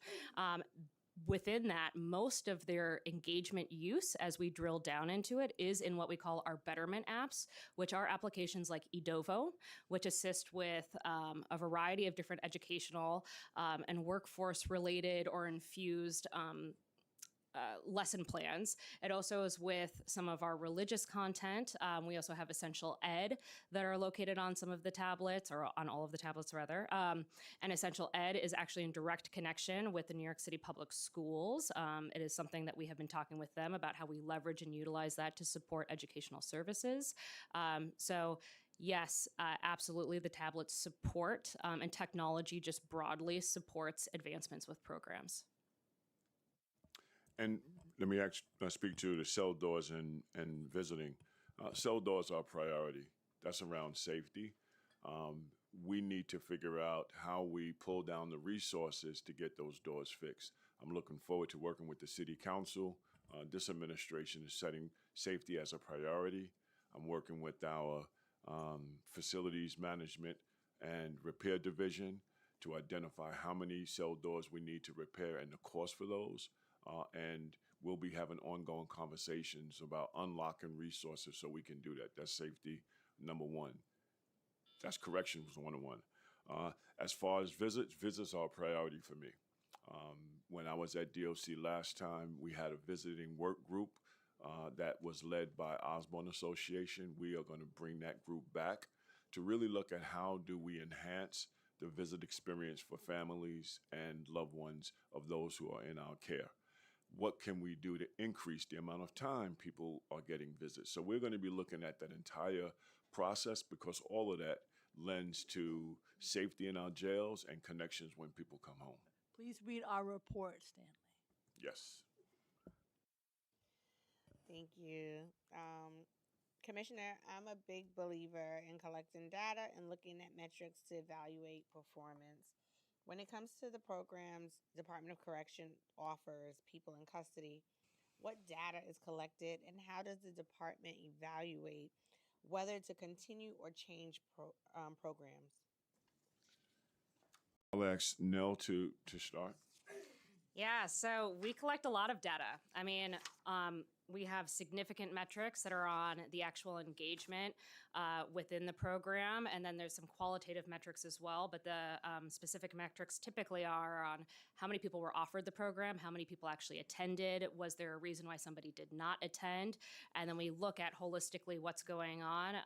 Specifically also if we have, let's say, a program that is occurring, even if it's internal, where we have a counselor doing a group on a housing unit, and we recognize that only 10% of the housing unit is engaging in that activity or that program or that curriculum, is that for us to then say, maybe this curriculum isn't the right one for us to be implementing.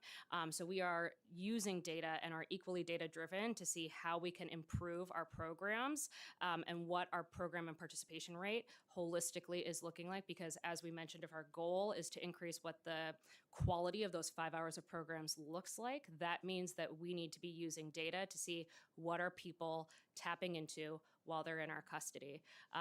But we do have those metrics and we maintain those metrics.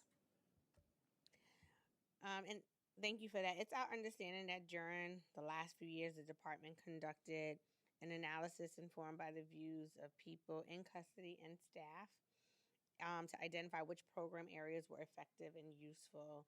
Can you share some details about how many people gave their input to inform this study or the analysis, and what some of the big picture takeaways may have been?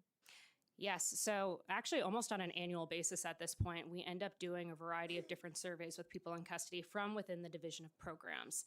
So this is driven by our team to see how are we best supporting people in custody. Most of the time we take a representative sample of people in custody. The last survey, actually one of the last surveys that happened, was with about 10% of the population. So that's roughly about between 600 and 700 people in custody. And us utilizing their feedback, again, representative sample of both age brackets and other identifying factors of like low, medium, high classification, what housing units or jails, sites, whatnot, so that we are actually factoring in a holistic view. And then those results, we end up analyzing. We have submitted internally evaluations of that, and that's actually where we came up with the challenge-based procurements of coming to the city of New York and asking for the city to say, help us identify what this programming can look like, because people in our care have said that they need substance misuse services that are supportive and supplemental to clinical treatment, that they need additional transition planning services, that they need additional trauma-informed care support, and that they need supplemental education. And so that is how we came with that procurement, and that's one example of how we use this data or this information to inform our practices. Thank you for that. I'm going to pivot to the Department of Probation. Commissioner, do you plan to reinstitute the court liaison officer position? Yes. But it may not look like it did prior, but definitely yes. Do you have a timeline? Our timeline would be, I would say it won't be long. I could tell you within the next 60 days as we evaluate our staffing and we're looking at the courts and what courts need help. So I could talk to about the next 60 days. Thank you. Even though I believe they already probably started doing it, but next 60 days. Okay. I'm going to ask you a question I asked privately, but just to have it on the record. Do you plan to continue to require that all probation officers carry guns and wear uniforms? No, I do not. I think that not everyone needs to carry a weapon. I'm a believer that we don't need too many weapons out in the community, but we need weapons in specific areas of probation. And so they are going to be required to carry a firearm. But we do have other areas at probation where I don't think it's necessary. And it could be on a voluntary basis. And in terms of uniform, again, like I said, I'm looking at that policy as well.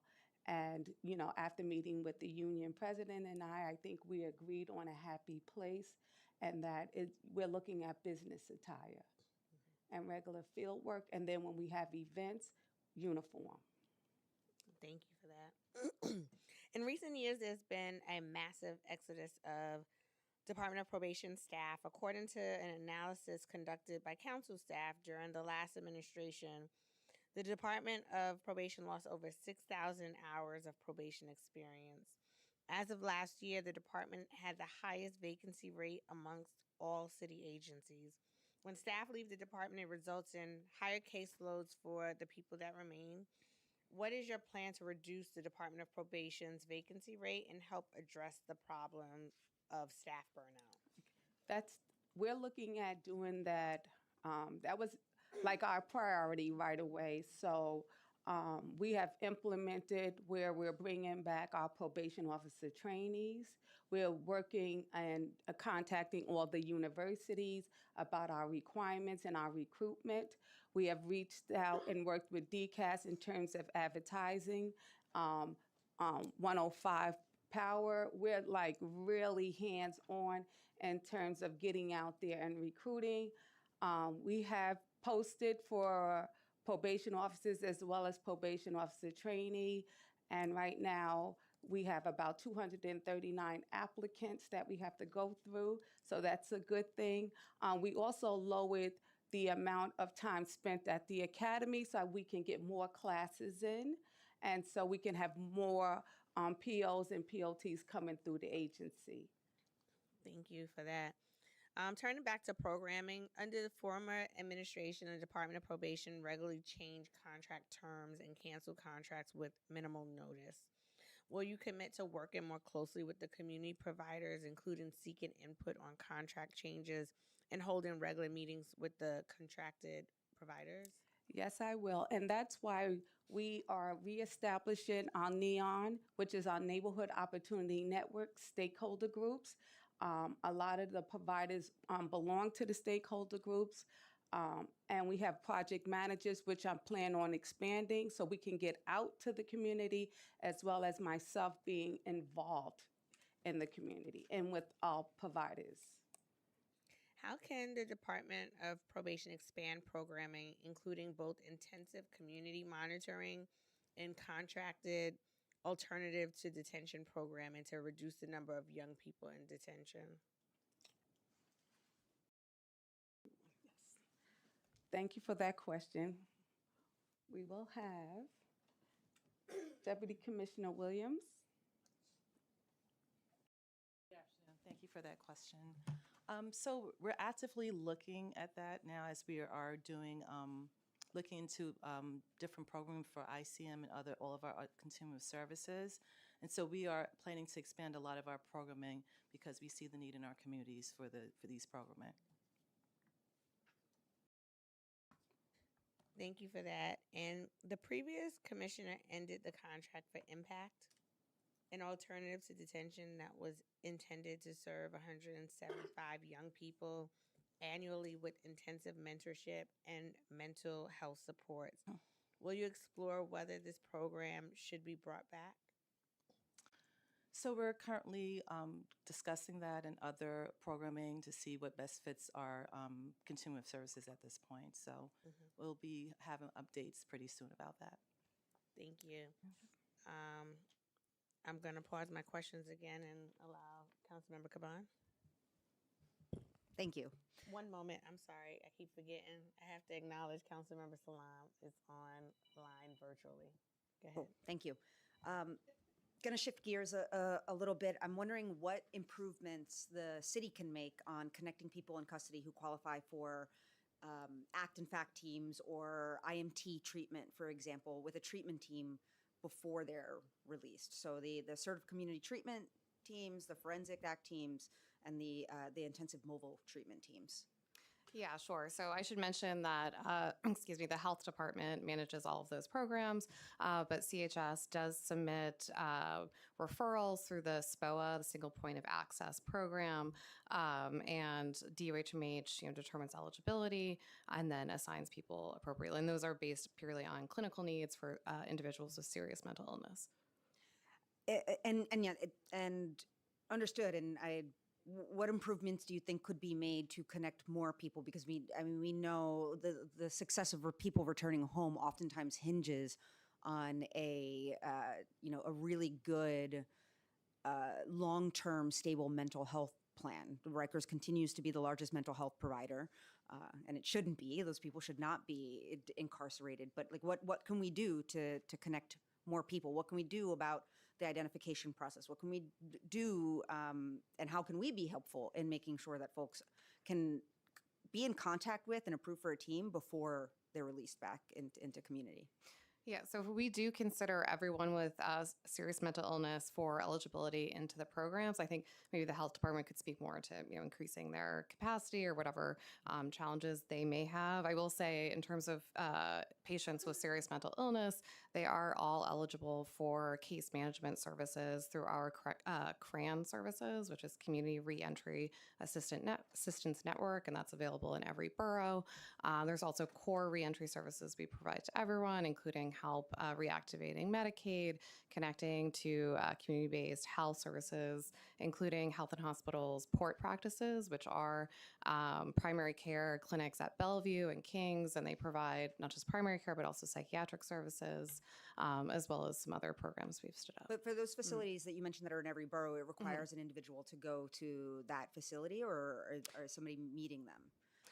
They would need to go to the I mean, that's a difference office. maker. Some people need the in-home care, and that's like the beauty of the treatment teams that are able to go to the person. I mean, my background in public defense, oftentimes one of the biggest barriers, because there are so many needs, and you just named a lot of them, benefits, housing, transportation, that the weight that is lifted off a provider being able to come to your home can be like the entirety of the difference. So I would just like encourage, more collaboration on seeing how we can increase the use of that. And then my last question, does Correctional Health Service plan to continue offering cell phones to people with mental health diagnoses and challenges and other health concerns that are released on Rikers? And has that been successful, and should it be expanded?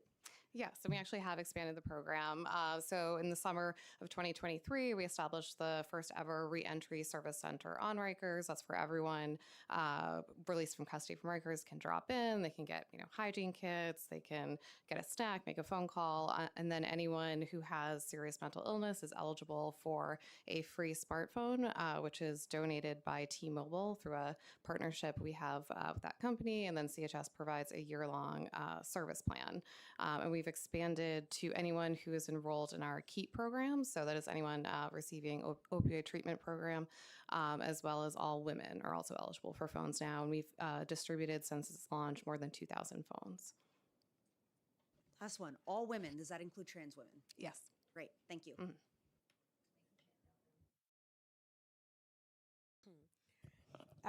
Thank you. Excuse me. Gonna pivot to CHS.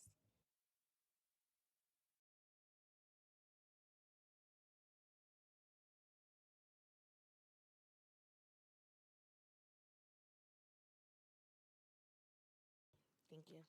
For people in custody in the KEEP program to receive methadone and Suboxone to treat opioid use disorder, it's critical that sobriety and stability they work so hard to establish in custody is not lost upon their release. How does CHS ensure there is continuity of care? Yes, thank you. That is a key part of our opioid treatment program. So it is actually the largest and oldest opioid treatment program in the country. About 1 in 4 individuals on Rikers have a substance use opioid disorder. Not everyone would choose to enroll in KEEP or be eligible for the program, but it's certainly one of our highest clinical needs.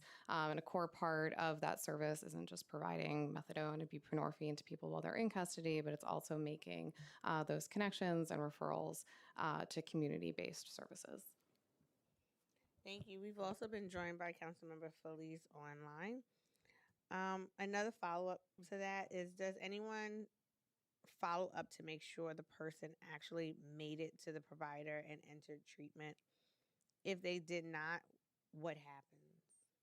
So we always keep an open line of communication with patients should they choose to contact us.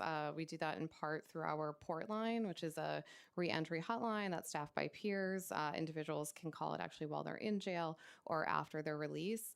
But we don't track patients when they leave, understanding that they have agency, and many people, when they leave jail, they no longer want to be associated or connected with their correctional health provider. But that's in part why we make connections to the broader health and hospital system.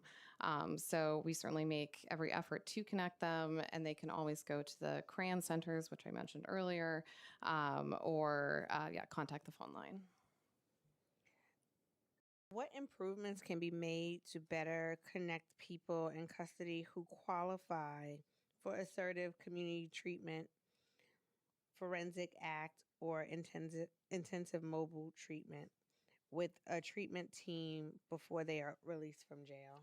Yeah, so those were the programs that Councilmember Caban was referencing earlier, that we do screen everyone who has serious mental illness for their eligibility and appropriateness for the program, and then we refer. It is a DOHMH run program, so I think they could speak better to their maybe capacity needs or other proposed changes to the program. And I should note that CHS isn't the only agency that makes those referrals. There are many other entities that are referring individuals. Thank you. Moving to Mock J.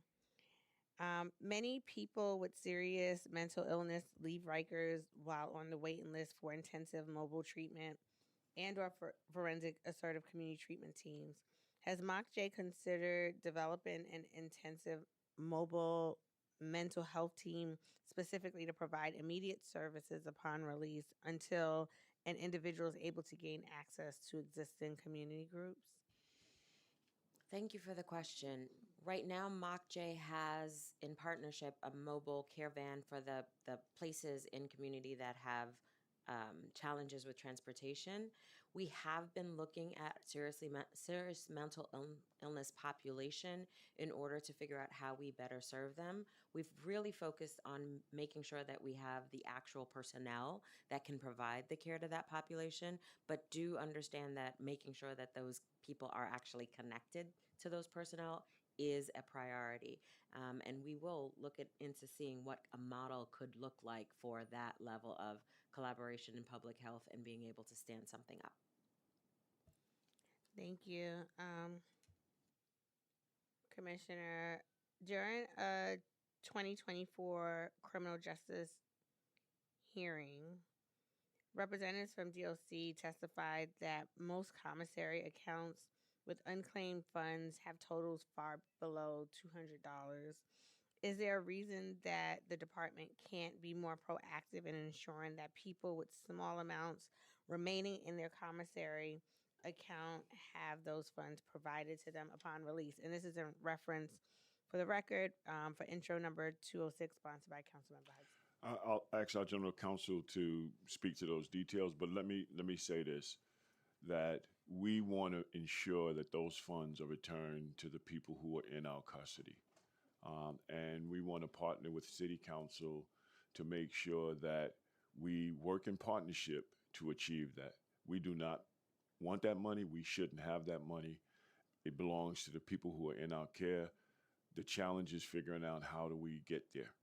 So we are working and want to partner with the City Council to make that happen. But our general counsel can speak specifically to the question you posed. Thank you. Good afternoon, Jim Conroy, General Counsel. Just echoing what the commissioner said, we don't want the money. We have a desire to move this out. We do find that 70% of the people in custody have an amount that's less than $100. So what we would look to do is increase our messaging, the resources to the persons in custody to understand how they could pick up these funds and any other technological advances that we could make to support that. But we do look forward to working with the council and internally and coming up with solutions. Thank you. I know I spoke about next steps already, but providers have been asked to provide weekly reports on program outcomes into DOP Connect. The previous administration justified this action based on the fact that they were moving to create a new database. What is the status of DOP Connect, and are providers still being asked to report weekly on program outcomes? Thank you for that question. I will hand that over to Senior Director Deltrina Peterkin. Good afternoon. And thank you for the question. So because we're still in the bean counting business, we don't have the new system up and running that we wanted to have during that administration. So we need the documents or the information from the providers so we'll know in real time what information that are being put into the system. A lot of them don't use the system. A lot of the different providers, we work or we gather information from different sources. So it can be systems, it could be spreadsheets. So to have something on a more continued basis or a more streamlined basis, we ask all the providers to submit these outcomes to us on a weekly basis. And it's helped us look at the data in a more holistic way to see what providers are doing or faring better than others, and to capture the data in real time. So the data has been helping us, and it also helps the providers. So because we'll know like how many people are in the program, what's their capacity, and what we need to do to refer more clients to the different programs. Thank you. And under the previous administration, several programs that were supporting the prevention agenda were cut and others terminated, such as Next Steps. What will your approach to rebuild relationships with providers and the individuals on probation be? And on Next Steps, have you analyzed the termination and reconsidered reestablishing that particular program yet? I can say that building relationships is very important to me, especially with our providers. And so that's why I said I will make sure that I get around. Some have already connected with me and continue to connect with me. Before I could reach out, they're reaching out. My door has been open for bringing them in and hearing. But right now I'm still like learning and assessing and finding out what actually happened before I can say or commit to saying I'm bringing this back or this program back. And to just piggyback off what the commissioner is saying, in the unit, we have a program and evaluation unit that meet with the providers on a regular basis. That regular basis can be weekly, bi-weekly, or monthly. But we stay in contact with all the providers regularly. So we are constant communication with them so we can support them if they have any challenges or issues with programming or services. So we're on hand to assist them with any of their needs going forward. Thank you. And I'd just like to thank the panel for your testimony and your endurance today. And I'm looking forward to future hearings with you all. The panel's dismissed. Thank you. Thank you.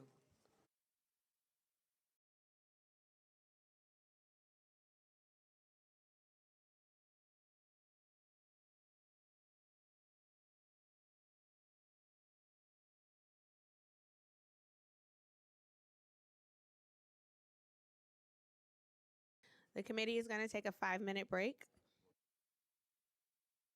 and then we'll start public testimony.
Sergeants, we're ready to begin.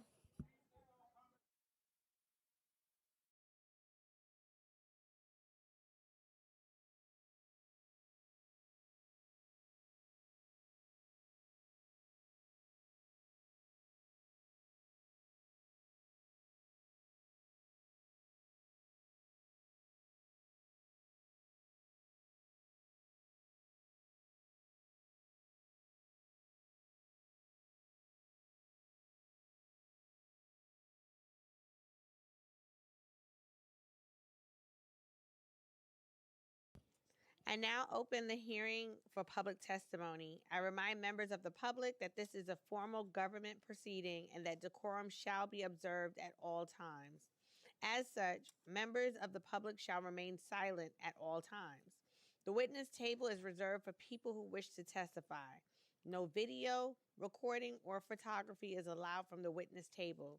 Further, members of the public may not present audio or video recordings as testimony, but may submit transcripts of such recordings to the Sergeant at Arms for inclusion in the hearing record. If you wish to speak at today's hearing, please fill out an appearance card with the Sergeant at Arms and wait to be recognized. When recognized, you will have 2 minutes to speak on today's hearing topic and the legislation being considered. If you have a written statement or additional written testimony you wish to submit for the record, please provide a copy of that testimony to the Sergeant at Arms. You may also email written testimony to testimony@council.nyc.gov within 72 hours of this hearing. Audio and video recordings will not be accepted. We will now call the first panel. I'll call Delvani Powell, Zachary Katz-Nelson, Patrick Stevens, Michael Klinger, and Maria Colosi.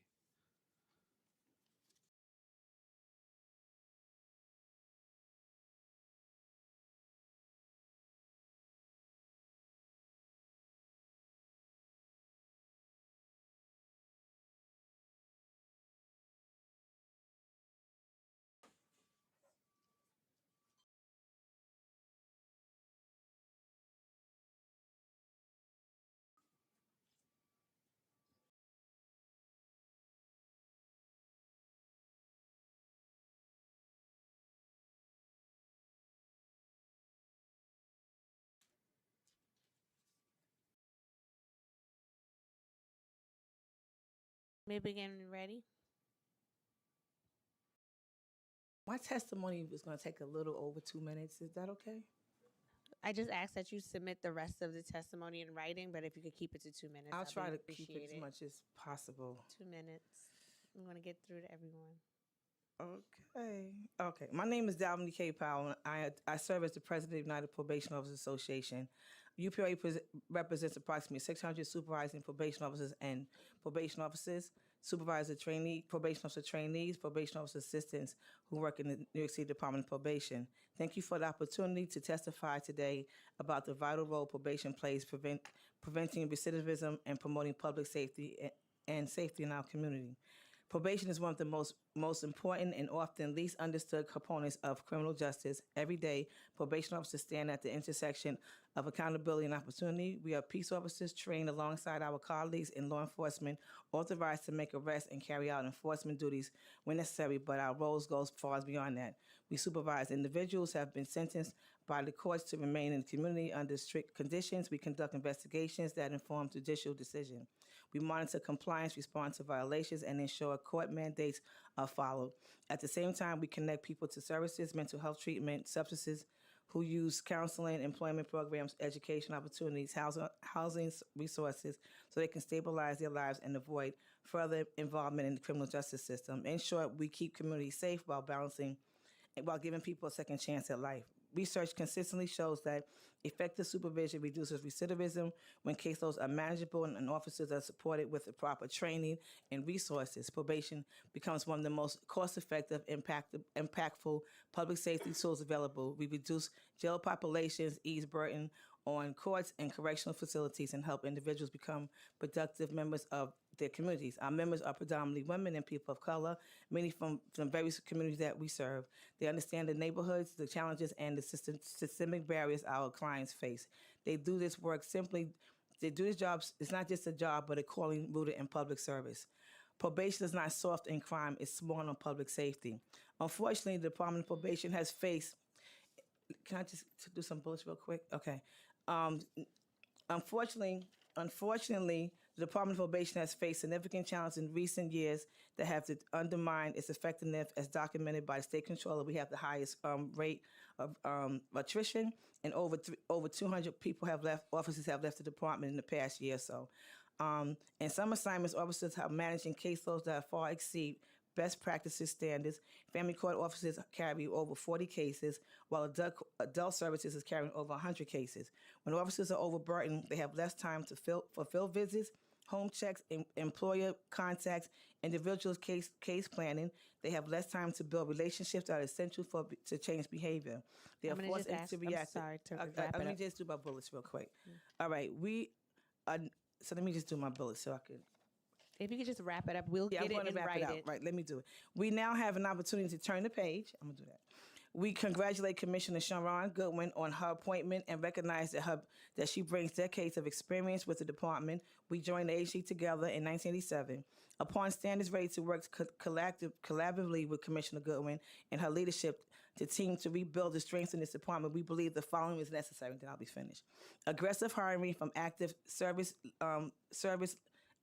service lists and consistent academy classes, meaningful retention strategies to stem attrition, reasonable caseload standards aligned with evidence-based practices, clear career pathway promotional opportunities, investment in training, technology, and safe working conditions, a renewed labor management partnership grounded in mutual respect with Commissioner Goodwin, and a balanced family work Thank life you. with our Thank you. members. You can submit the rest of them. And then the rest of it is submitted. Yes, and I just ask that everyone adhere to the 2-minute limit, and you can submit the rest of your testimony in writing. Thank you. Hi, I'm Zachary Katz-Nelson with the Independent Rikers Commission. Thanks for the chance to testify. I think what we heard today was things you alluded to as well, that missed opportunity after missed opportunity. Unfortunately, when it comes to supportive housing, when it comes to people who've had hard-won stability in the jails in terms of drug treatment, they're not getting placed, they're not getting warm handoffs. And DOC actually has a good model already for reentry, which is the 6A program. The 6A program, everybody there gets an individualized release plan. They get connected with housing if they need it. They get connected, everybody's connected with a community-based provider, and they get transportation either to that provider or to the housing. So we know that people get there. Right now, people don't even, when the drug treatment folks are being released, a lot of times the community providers don't even know that person is coming their way, let alone that when they're going to be released. There's a process right now the Criminal Justice Agency runs. Whenever someone who's being served by one of the Mach J funded providers gets arrested, the provider gets notified. Why don't we have the reverse? When they're coming out of Rikers, why isn't the provider notified that someone's coming and they're ready for them, or they find a way to make that happen? We have these models that work, and one thing that stood out was no agency is coordinating any of this, right? They're all doing their little pieces here and there. Nobody's responsible for actually ensuring that somebody gets the support and care they need. One person that could help do that, at least, is the council-mandated closed Rikers czar position at City Hall. Right? Last year, the council passed legislation that's supposed to be a full-time person at City Hall dedicated to closing Rikers, transitioning to the borough jails. This is a key piece of it. How do we safely and smartly stop the overinflation of the jail population? Right? We've got to stop this cycle of recidivism that's happening right now. People returning to Rikers over and over again who have needs. That position is unfilled, and it's really incumbent on City Hall to fill it, but the council could please push as well to try and make that happen. And so I think it's a question of, we need some more resources like transitional housing, but it's really about how do we make sure people get connected to what we already have today. Thank you very much. Thank you for that.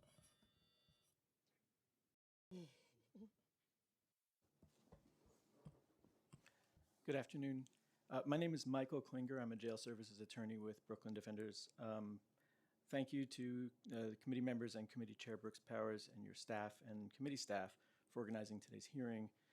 Thank you also, Chair, for your active engagement with BDS in recent weeks over the issues around lack of heat and other basic needs on Rikers Island during this particularly cold period of time. We welcome the news that the department's $14 million in new contracts for externally provided programming have been reinstated or reinstantiated somehow to bring robust programming back into the daily lives of the nearly 7,000 people who currently reside on Rikers Island. We want to share just how important some of this programming is or will be. Recently, a colleague of mine received a call from a former client she worked with nearly 8 years ago. As a teenager detained at RNDC, he participated in every program he could. Now in his 20s, he's looking for work, he's back in Brooklyn, and called to request copies of the certificates that he earned while he was in custody. A food handler's license, food preparation certifications, automotive and mechanic training, OSHA 30 completion, and interpersonal skills courses. 8 years later, these certificates still matter. In the short term, we know that programs provide relief from the difficult reality of life in custody, but so often we hear a desire to make plans for the future and to begin building a life back in the community. We hear from people who seek critical opportunities to engage in therapeutic groups, skill-building courses, and classes where they can express themselves creatively. Providing excellent programs will support successful reentry and at the same time increase safety and security in the jails. With respect to education, we are concerned about limited access to adult ed, GED classes, and other services appear unavailable to many people over 21 who would eagerly participate. We urge the department to expand these offerings across facilities, and we also encourage expanding summer school services beyond students with IEPs or those already prepared to take the GED. With the return of organizations like Fortune and Osborne and others comes a renewed commitment to making life on Rikers Island more humane and safer for everyone. Thanks. Thank you.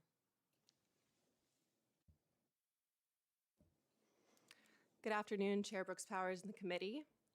My name is Maria Colosi, and I am a reentry advocate and grant manager at New York County Defender Services. We are a public defender office that has represented over 500,000 clients over the last 3 decades. Traditionally, public defense work ends at sentencing, leaving clients adrift once their trial-level case is closed. At NYCDS, we believe public defender offices are uniquely positioned to provide not only legal representation, but also consistent advocacy post-conviction. Our office already knows our clients, we know their needs, we know their histories, and their families. We know the difficulties they face while incarcerated and post-release after their case ends. In a year when the city will be issuing a new RFP for public defense, we urge the council and mayor to go beyond its traditional funding platform and invest in reentry programs through public defender offices. This funding will not only ensure that current jail population is reduced to meet the city's commitment to close Rikers Island, but also work to make sure that it does not increase in future years. Currently, through a 3-year federal grant, NYCDS has been able to charter a different approach to representation. Our reentry team picks up where our trial team leaves off and continues to support our clients through their incarceration and in the critical period in which they transition back to their communities. Our team seeks to fill 3 essential needs to our clients that other agencies are not filling: continuity of care from arrest to reentry, individualized reentry planning built with client input, and peer support managed by persons with lived experience. Our reentry team leverages the knowledge of our social workers and trial attorneys to start building a relationship with the client as early as sentencing. While our clients are incarcerated, the reentry team meets with them regularly. We speak with them about their goals, get to know their loved ones, create a plan with them, and then we help them execute that plan as they come home. We are often putting in program referrals and coordinating with outside providers while our clients are still incarcerated. I'm just about 30 more seconds. When our clients come home, a peer advocate meets with them at the bus stop or in the community, ready with a cell phone and transportation.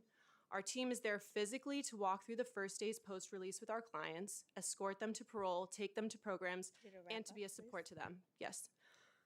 The week our clients re-enter the community after being in custody is often the most critical and overwhelming. Our clients are relieved to have a friendly face to walk through this time with them, specifically someone who's been through it themselves. We endeavor to stop the cycles of incarceration, prevent future crimes and parole violations, and strengthen our communities. Our work is funded in no small part through a generous grant from the New York City Council Speakers Initiative for Discharge Planning, but New York City needs to make this funding a fixed portion of the public defense portfolio. Thank you. Again, I'd like to remind everyone there's a 2-minute limit. Please adhere to it. You can submit written testimony for the rest of the remarks. Good morning, distinguished chair and committee members. My name is Patrick Stevens. I'm a leadership fellow at the Center for Community Alternatives, a systems impacted person who spent more than 2 decades in state prison. I'm testifying to urge the council to support programming known to reduce recidivism, to fully implement and strengthen the laws you have already passed on commissary refunds and ID NYC access for people leaving city jails. With respect to the evidence-based programming, New York State is known to reduce recidivism by specific targeted interventions. Those include employment services, cognitive behavioral therapy, programming, mentoring, alternatives to incarceration, and specifically when it comes to anti-violence programming, restorative justice training and programming. Also incorporating support for formerly incarcerated people who come to do this work as credible messengers and who are dedicated to this work. And as a quick data point, with respect to employment and cognitive behavioral therapy programming, we know that according to the Pew MacArthur results, that about 12% we have a reduction of 12% in recidivism and a return of $4 in taxpayer benefits for every dollar invested in this programming.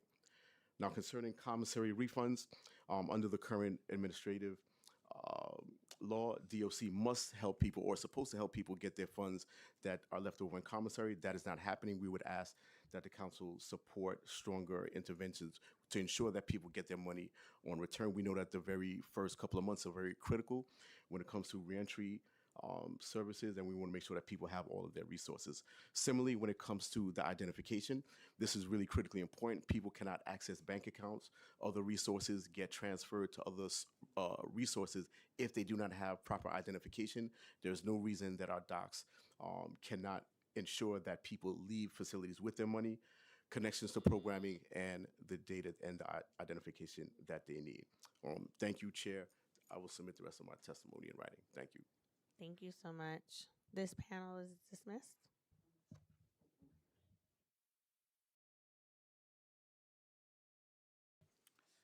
Okay, I'll call the next panel.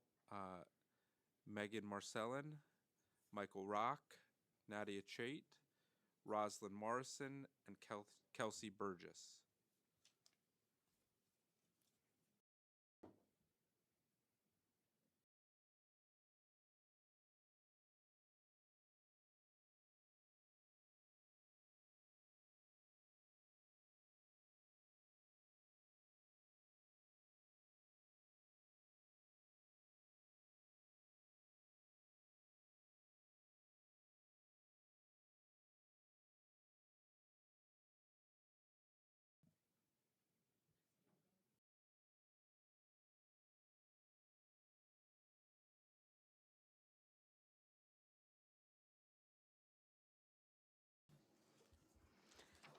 Good afternoon. My name is Megan French-Marslin. Today, I testify on behalf of the Alternatives to Incarceration and Reentry Coalition. We are a network of 12 community-based organizations who collectively serve more than 40,000 justice-involved New Yorkers each year. As you have heard today, behavioral health conditions are not peripheral at Rikers. They characterize the majority of the jail population. Jail is not designed to, nor should it be a place to treat any health disorder. It destabilizes, decompensates, and adds trauma in the place of care. In that way, reentry services become even more critical. When providers are able to offer reentry services to people leaving incarceration, especially when those providers are doing those connections on Rikers, individuals can access sustained mental health, substance use treatment, medication management, housing placement, and coordinated case management. But this requires providers to be allowed on Rikers in order to ensure a continuum of care and have the flexibility to create discharge planning that includes warm handoffs. It also requires the city to resource providers to ensure that they can hire and sustain clinical staff. City contracts are significantly depressed salaries for clinical staff, so we simply cannot compete with the private market. We're also facing $3.3 million in cuts this year. This is true even as evidence demonstrates quite clearly that community health interventions reduce recidivism and improve outcomes. The Council must prioritize sustained funding for service providers, ensure active Medicaid enrollment and care continuity before release, and advance cross-agency funding strategies that treat reentry as a long-term investment. Thank you so much. Thank you. Good afternoon. I'm Nadia Chait. I'm the Senior Director of Policy and Advocacy at CASES. CASES serves over 12,000 New Yorkers annually, guided by our core belief that public safety comes from investing in people's potential, not their punishment. Mental illness, poverty, and homelessness are conditions that must be treated with holistic support, not crimes. When we think about reentry programming, we often think of it as a discrete moment in time, but the reality of our clients' lives is much more complex. Our clients often experience reentry at the same time that they are experiencing an alternative to incarceration. They are re-entering our community from Rikers while also avoiding a state prison sentence. And when we have flexible funding that allows us to serve people across the continuum of their interactions with the legal service system, our success is immense. Nathaniel Act, which is one of our hallmark programs. It's an alternative to incarceration that provides an intensive mental health treatment team that meets with our participants in the community, but also is funded to do court coordination, to work with folks on Rikers, to work with folks who are at state psychiatric facilities receiving competency restoration as their case proceeds. And with the robust support that that program is able to provide, we find that 94% of our participants had no new felony convictions in the 2 years after they completed the program. And we see a 70% decrease in homelessness over the course of individuals' time with us, and a 50% decrease in psychiatric hospitalization.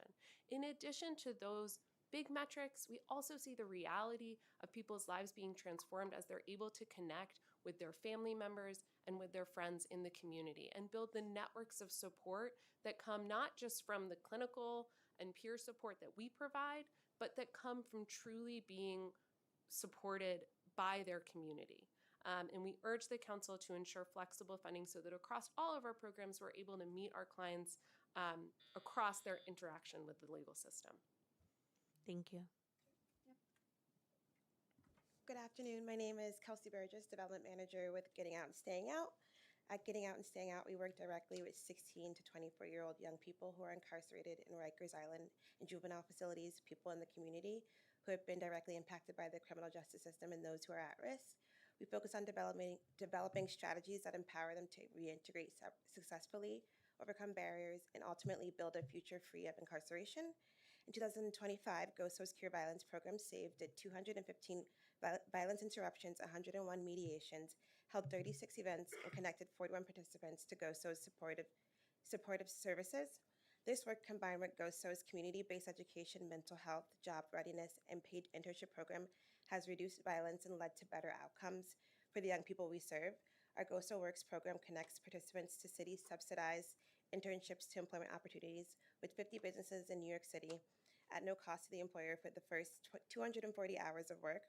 Many participants are hired full-time after the internship program. In Ghost Host community program, 93 of the young people we support do not return to jail.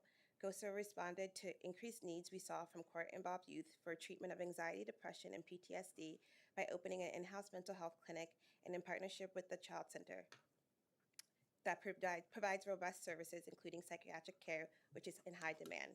Research has shown that having education, stable employment, and mental health services can dramatically decrease an individual's likelihood to reoffend.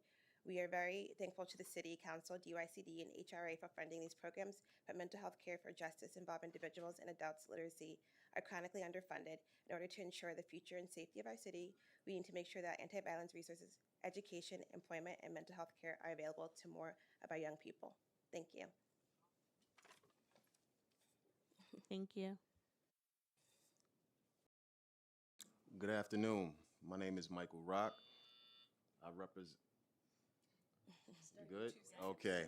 Good afternoon. My name is Michael Rock. I represent Workforce and Reentry at Bronx Connect, which is also Urban Youth Alliance International Incorporated.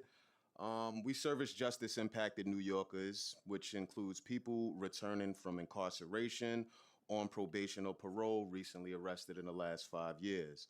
Our work begins before release. We build transition plans inside Rikers Island, secure identification, map training pathways, and schedule appointments so individuals come home with structure, not uncertainty.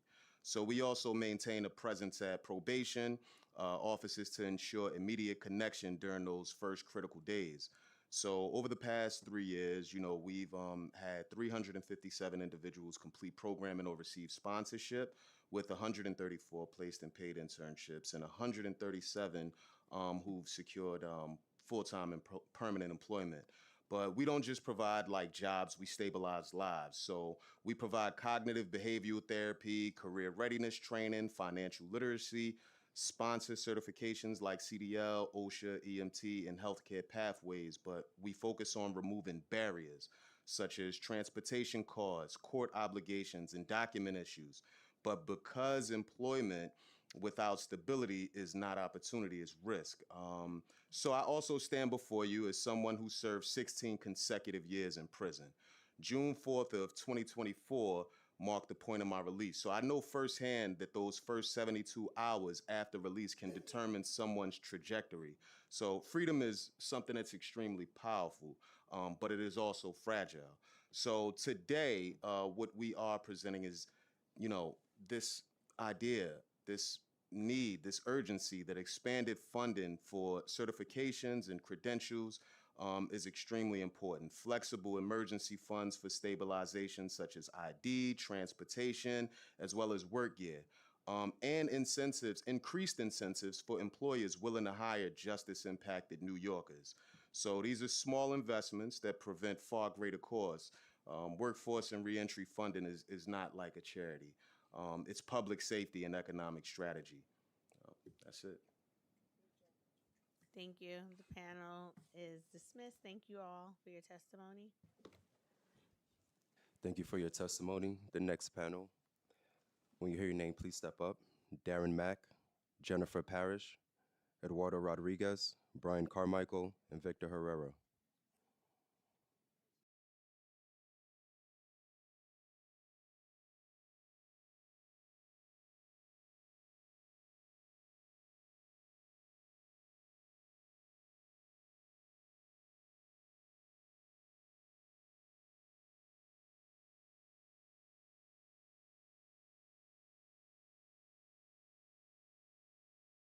You may begin when you're ready.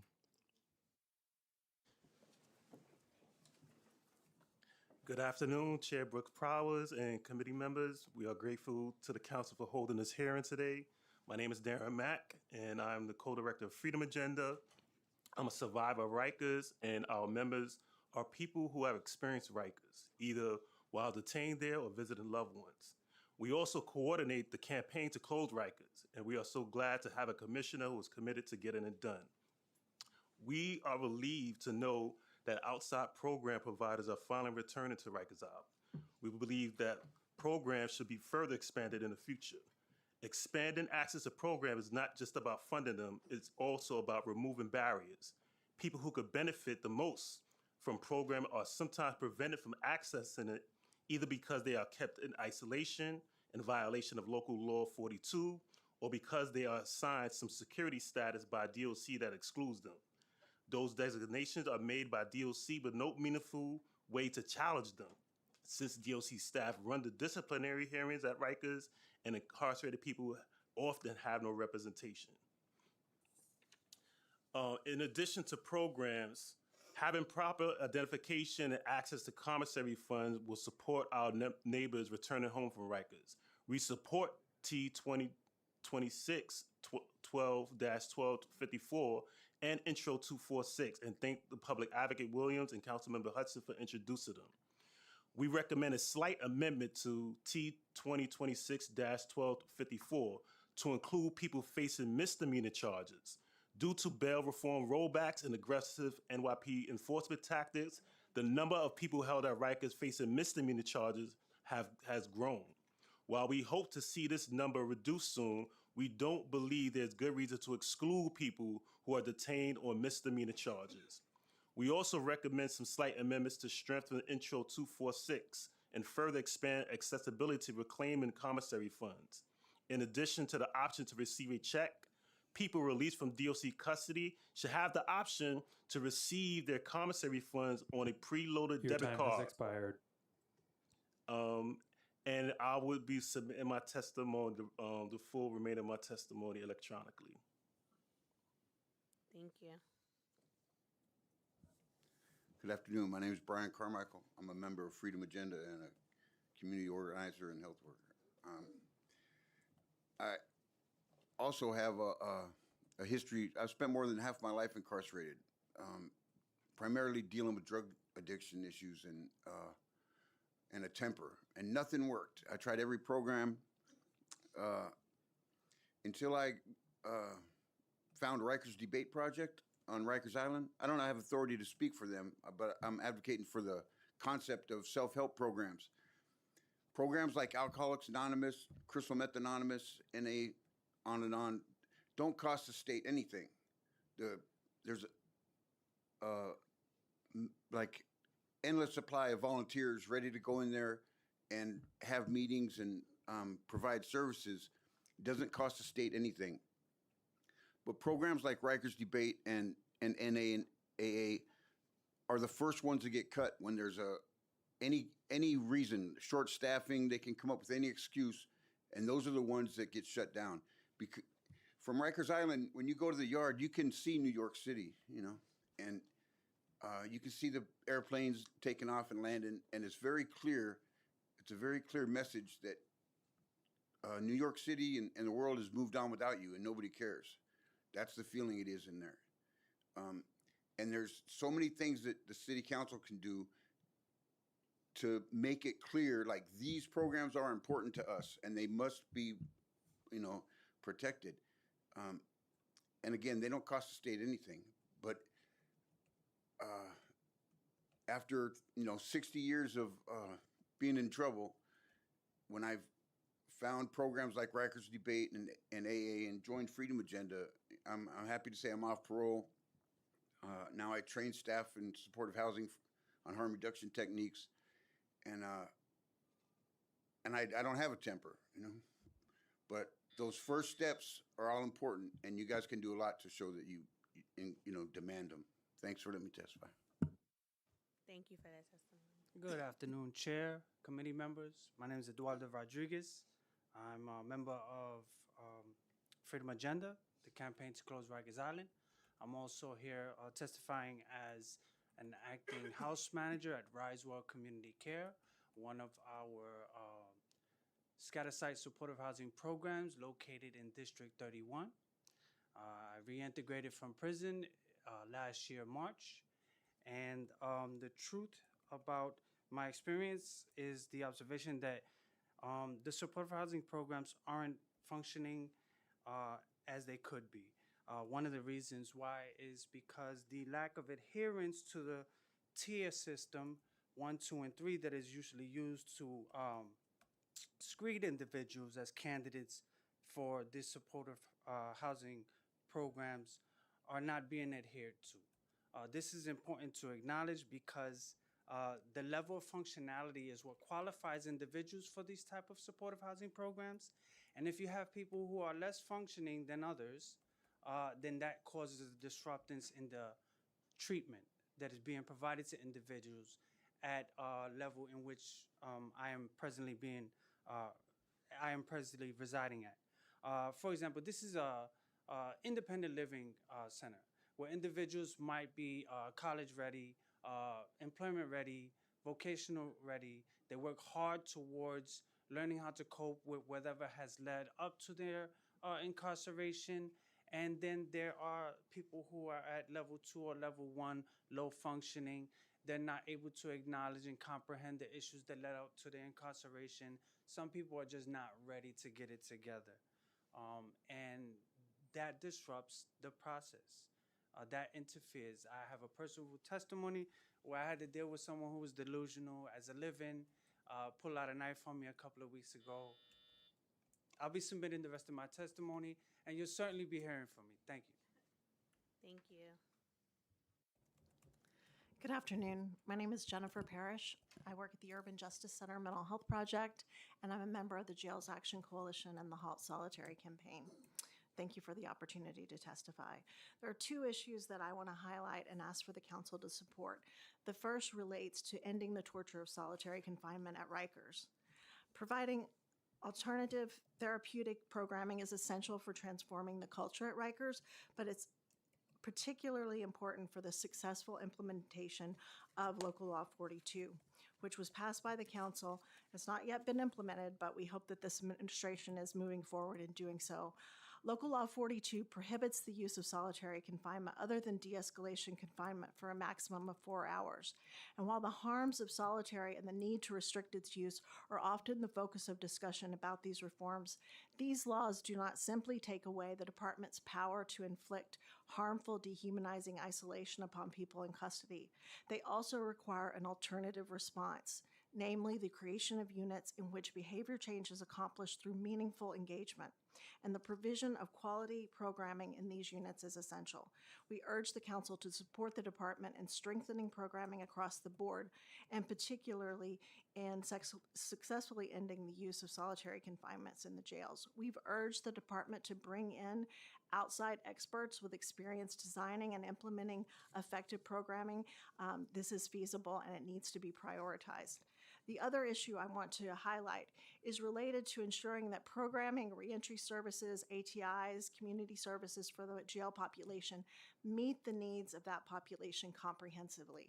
We know that 60% of the jail population requires mental health treatment and greater than 20% are diagnosed with serious mental illness. And that means that the funding that MOCJ provides for ATIs, the programming that DOC offers, needs to meet the needs of that population comprehensively.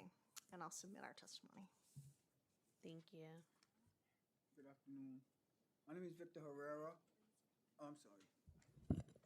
Hi. Good afternoon. My name is Victor Herrera, a lived experience, lived expertise community leader and member. I wear a wide variety of hats related to the community at risk. Freedom Agenda, Treatment Court Expansion Act, to name a few. Namely, people experiencing emotional crisis and recidivism resulting from the mistaken, often criminalization of the behavioral health concerns that is further exacerbated by pretrial detention and incarceration. The resources as it relates requires the community to do more to prevent people with mental health crisis concerns to be treated rather than criminalized, providing more intense mobile treatment outreach, and assuring that appropriate lived experience, lived expertise are strongly enumerated in the IMT proposal to this committee. Many of the individuals at risk lack appropriate medication management and assistance and resort to self-medicating behavior, leading to further downward spiral to depression and anxiety. The brutality of detention requires more on the appropriate discharge planning, which New York City Department of Correction needs to recognize. Internal pretrial detention requires more oversight to ensuring individuals are provided with reentry services. The reentry services that I suggest would be similar to the planning discharge that New York City Health and Hospital Corporation incorporates when an individual is discharged from the hospital. I'm just suggesting that DOC should follow, and it kind of discharges the responsibility of DOC in terms of discharge and reentry. Currently today, I stood up for my brother who's held in Rikers Island, who experiences intense mental health concerns. Luckily that he was given time served, he's being discharged, he'll be staying with me. But my brother is a prime example of the experiences and the lack of resources that are coming out of Rikers Island, okay?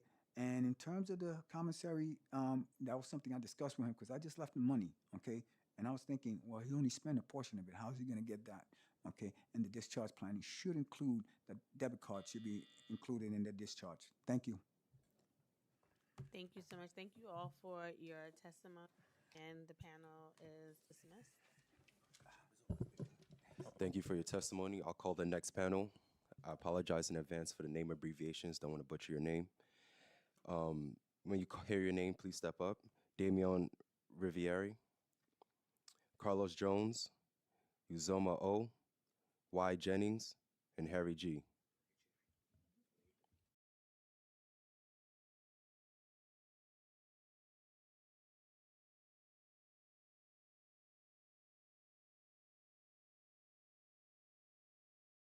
When you're ready, you may begin your testimony. Good afternoon. My name is Damian Rivera. I work at Center for Community Alternatives. I'm currently the Director of Youth Organizing. And I pretty much came here to speak about the issue of recidivism amongst the youth in the area where we support, which is Brownsville, Brooklyn, and youth throughout New York City in general.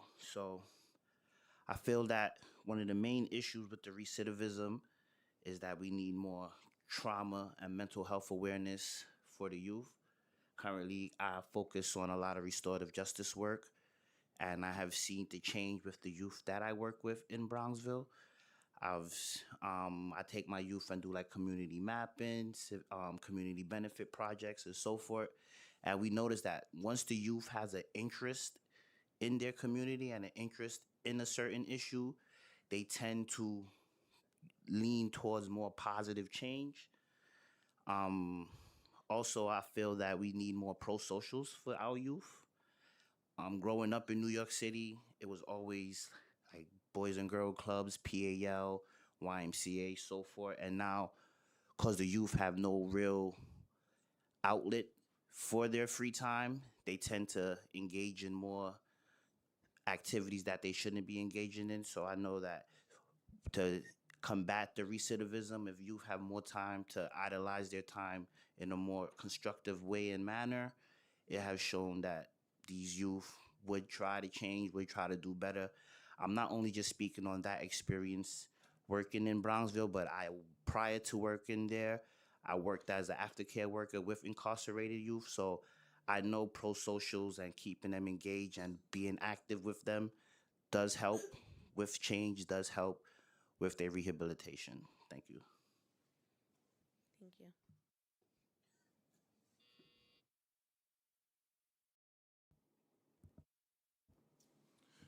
My name is Zoe, and I'm the co-founder of Emerge Career. Thank you so much for the opportunity to testify today, Chairwoman. I'm here to talk about something I believe in profoundly, that employment is the most powerful tool we have to break cycles of incarceration and build safer communities. A wealth of research confirms that formerly incarcerated individuals who maintain employment for just 1 year post-release recidivate at only 16% compared to 52% for those who are unemployed. The problem is access. 6 of the 10 people who are released from prison are still jobless 4 years later. When we fail to connect people to work, we fail our communities. That's why our partnership with the Mayor's Office of Criminal Justice through the program Next Mile NYC has been so transformative. At Emerge, we're using technology to solve a critical problem: the fragmentation of the reentry system and the inefficiencies that are setting up people to fail. Our model leverages automation and software to unify what historically has been a broken process, from recruitment to career assessment, hybrid vocational training, job placement, and retention. We meet incarcerated and formerly incarcerated people where they're at using technology to deliver personalized coaching, track progress in real time, and connect participants directly with employers who desperately need them. This program currently provides free CDL training and soon other vocations to justice-involved New Yorkers inside and outside of Rikers, connecting them to careers and industries facing over 6,000 driver shortages nationwide. The results speak for themselves. Our graduates are earning an average of $80,000, with some earning over $120,000. We've achieved a near perfect credential attainment rate for those who complete training, and 100% of our graduates have received job offers within 6 months. I urge the council to continue supporting reentry workforce development programs like Next Mile NYC. Thank you so much. Thank you.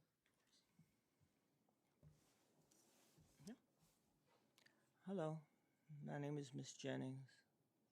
I don't have anything written down because I'm nauseous, I'm dizzy, and I'm working on my 3rd heart attack, and that's not a game or a joke. I reached out to the Honorable, it's a stalking issue. I reached out to the Honorable Miss Gale when she was the Manhattan Borough President. I saw her at CCRB, they don't handle stalking. And I asked her something, she didn't really have an answer because she couldn't answer. She said, "You think." I knew it was always a police issue because it's drug related. I don't do drugs. It started, this stalking is May 11, 2006. When I asked the police and the FBI in the fall of 2006, Sorry, when I'm does just going this to ask end? that you speak on the legislation heard today or No, the it's on hearing the stalking topic? issue, and I sat down here and I just watched and I saw enough of what I need to see. As I sat, I could feel something. I turn around and I see the creeping. You have cameras in here. I ask that you keep your remarks to today's topic or the legislation that we're hearing today, please. I came to speak on something else. It's a stalking issue. But So what this is not the proper forum for that. You need to keep it on the topic of today's hearing, which is focused on programming to prevent recidivism and promote Well, public I'm health all and against safety. that. I mean, who wants recidivism? We don't want any of that. I just wish all of them who were stalking me would stop. And I'm looking at the room, and I love the cameras. So I'm going to end it now, and I'm going to say, I think it was Tuesday,